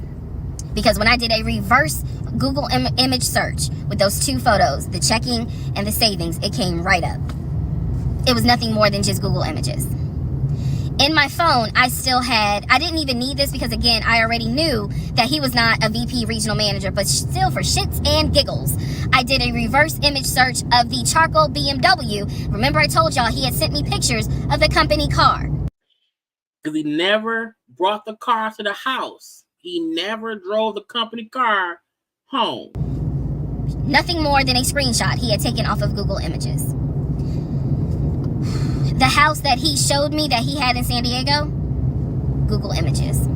Because he never showed her a picture of him at the house. The same way he never, like, why did he never show her a picture of him in the car? So, what we can now confirm is anything he showed me when he's turning his phone around is nothing more than an image from Google Images at this point. The checking account, the savings account, Google Images. The house, Google Images. The company car, that charcoal gray BMW 5 Series, Google Images. So, at this point, I realize, okay, nothing is real. But where is it? The fact that she brought up how he had her send kid shoes to his supposed niece. He ain't got no niece. So he had her pay for it. They paid and sent kid shoes to somebody she don't know who it was sent to. And I wasn't so much in a rage, to be honest with you. I wasn't in a rage then and there. As much as it was, I really truly had a moment where I said to myself, oh my God, what the fuck have I let in my life? Like, this is not even human at this point. That's really how I felt. Like, again, as someone who, I studied psychology, but I didn't graduate with a psychology degree. However, I have never dealt with a pathological liar. I have studied about them, but I have never come into contact with a pathological liar. Until now.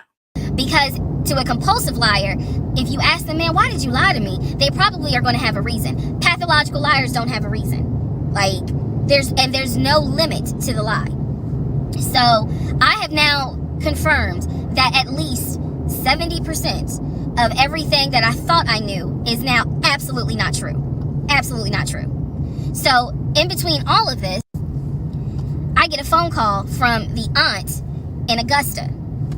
The aunt in Augusta, who Chris has confirmed is the mother's best friend. She is not their mother's sister or dad's sister. She's the best friend of the deceased mom. She calls me, and this is the one I have met. This is the one that Chris was like, I don't trust that hoe, anyway.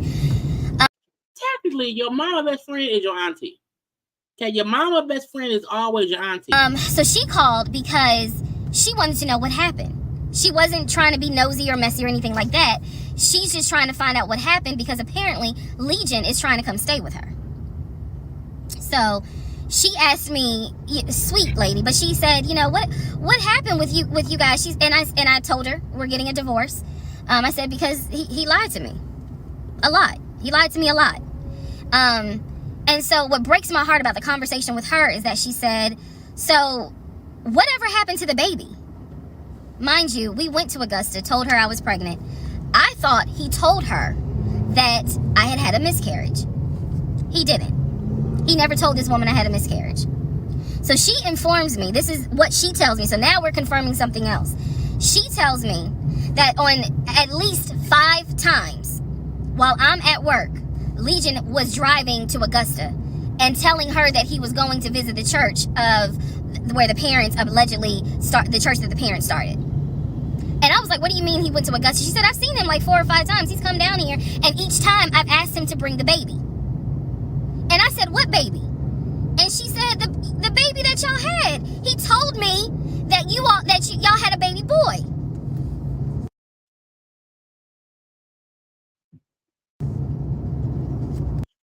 Did she ever ask for? Now he probably Google him. He probably showed her a Google image of a baby.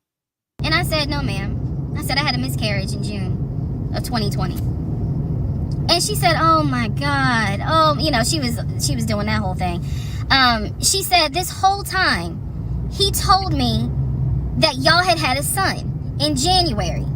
And I have been asking him for pictures. I have been asking him to bring both of you down here so I could meet him.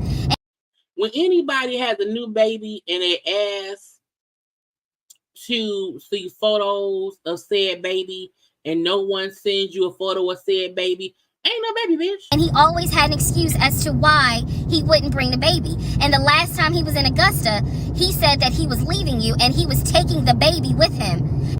Child, not kidnapping the baby. Well, baby ain't here, but still. And that you were at work. I am not making this up. That is what that woman told me. Child, safe to say that Legion is a psychopath.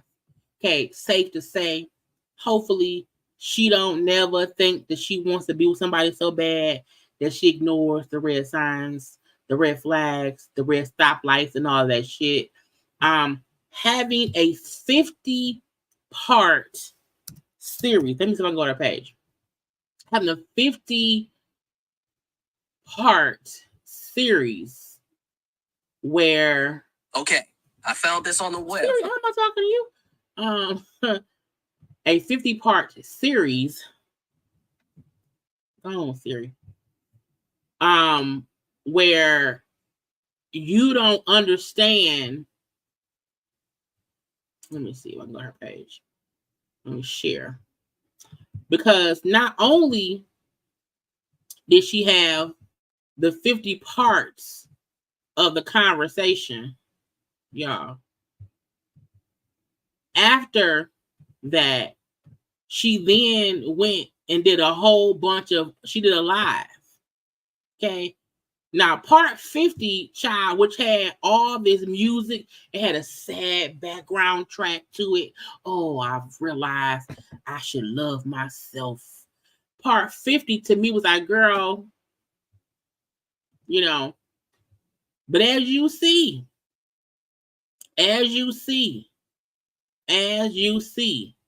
you know, part 1 has 15 million views. All of the videos are now in the millions of views. She was smart enough to get it monetized. So again, she made money off her pain. Okay. After part 50, she then had a live, which she then reposted, which all of those have, you know, hundreds of thousands of views. Because she had a live for it. She has some merchandise that somebody sent her. Child.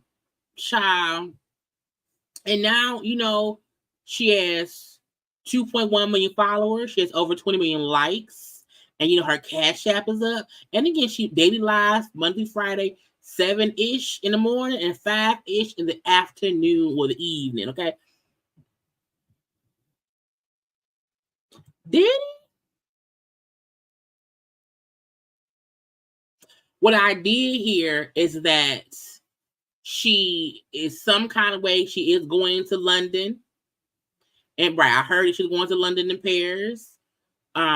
She can for sure get a BMW now. So I mean, look, I don't, you know, people talk about their pain all the time. You never know what's going to go viral. Because there are people who have, people, you never know. You never know what's going to go viral. A lot of people have spoken about their past relationship things or whatever. This happened to went viral, and she just shot. And somebody said earlier how at first her stuff wasn't monetized, and then someone told her how to monetize her thing. She had other posts before that, which those now have, of course, more views than they used to. But she was posting like regular stuff, not stuff about her, but like regular, just whatever, random things. And so, you know, the views her stuff used to get, I mean, it's for sure increased. I can't say her story was fake. What I can say is she made money off of it. And, you know, child, let it be. It's on his TikTok. See, what's his TikTok name? I don't know that man's TikTok name. Is it Legion? Is it Legion? If that's true, we'll have a look. If that's true, we'll have a discussion tomorrow. If anybody knows TikTok name, DM it to me so I can see it or whatever. And we shall see. But y'all, that's it. That's all. Child, we got 3.5 hours. Okay, 3.5 hours. Joey, don't keep talking to the man showing you pictures. Look, child. First of all, that's not gonna happen with me. I'm like, send me proof of who you is. Send me. My thing is I'm gonna end it with this. The minute the man tell me he wants to buy me a house and blah, you need to show me your work check stubs. Okay. We need to sit together at the computer, log into your company website so I can see your check stub. Because a check stub will show your job, your title, and your salary or hourly. Because if you're a VP or regional, you're not hourly, your salary, okay? It'll show how long you've been working there. You know what I'm saying? We gonna go into the bank to get a new letter and information. You know what I'm saying? You know, just saying. You know what I'm saying? But I gotta go to bed. I'm tired. I love you all. I'll be live tomorrow when I get off work. Like, comment, share, subscribe, and all that goodness, y'all. I am so tired. I did not know it was gonna be so long, but a good time was had by all y'all. Look, don't get hooked with the bamboozled. Not ever, not today, not never. See y'all tomorrow. I gotta go. Bye.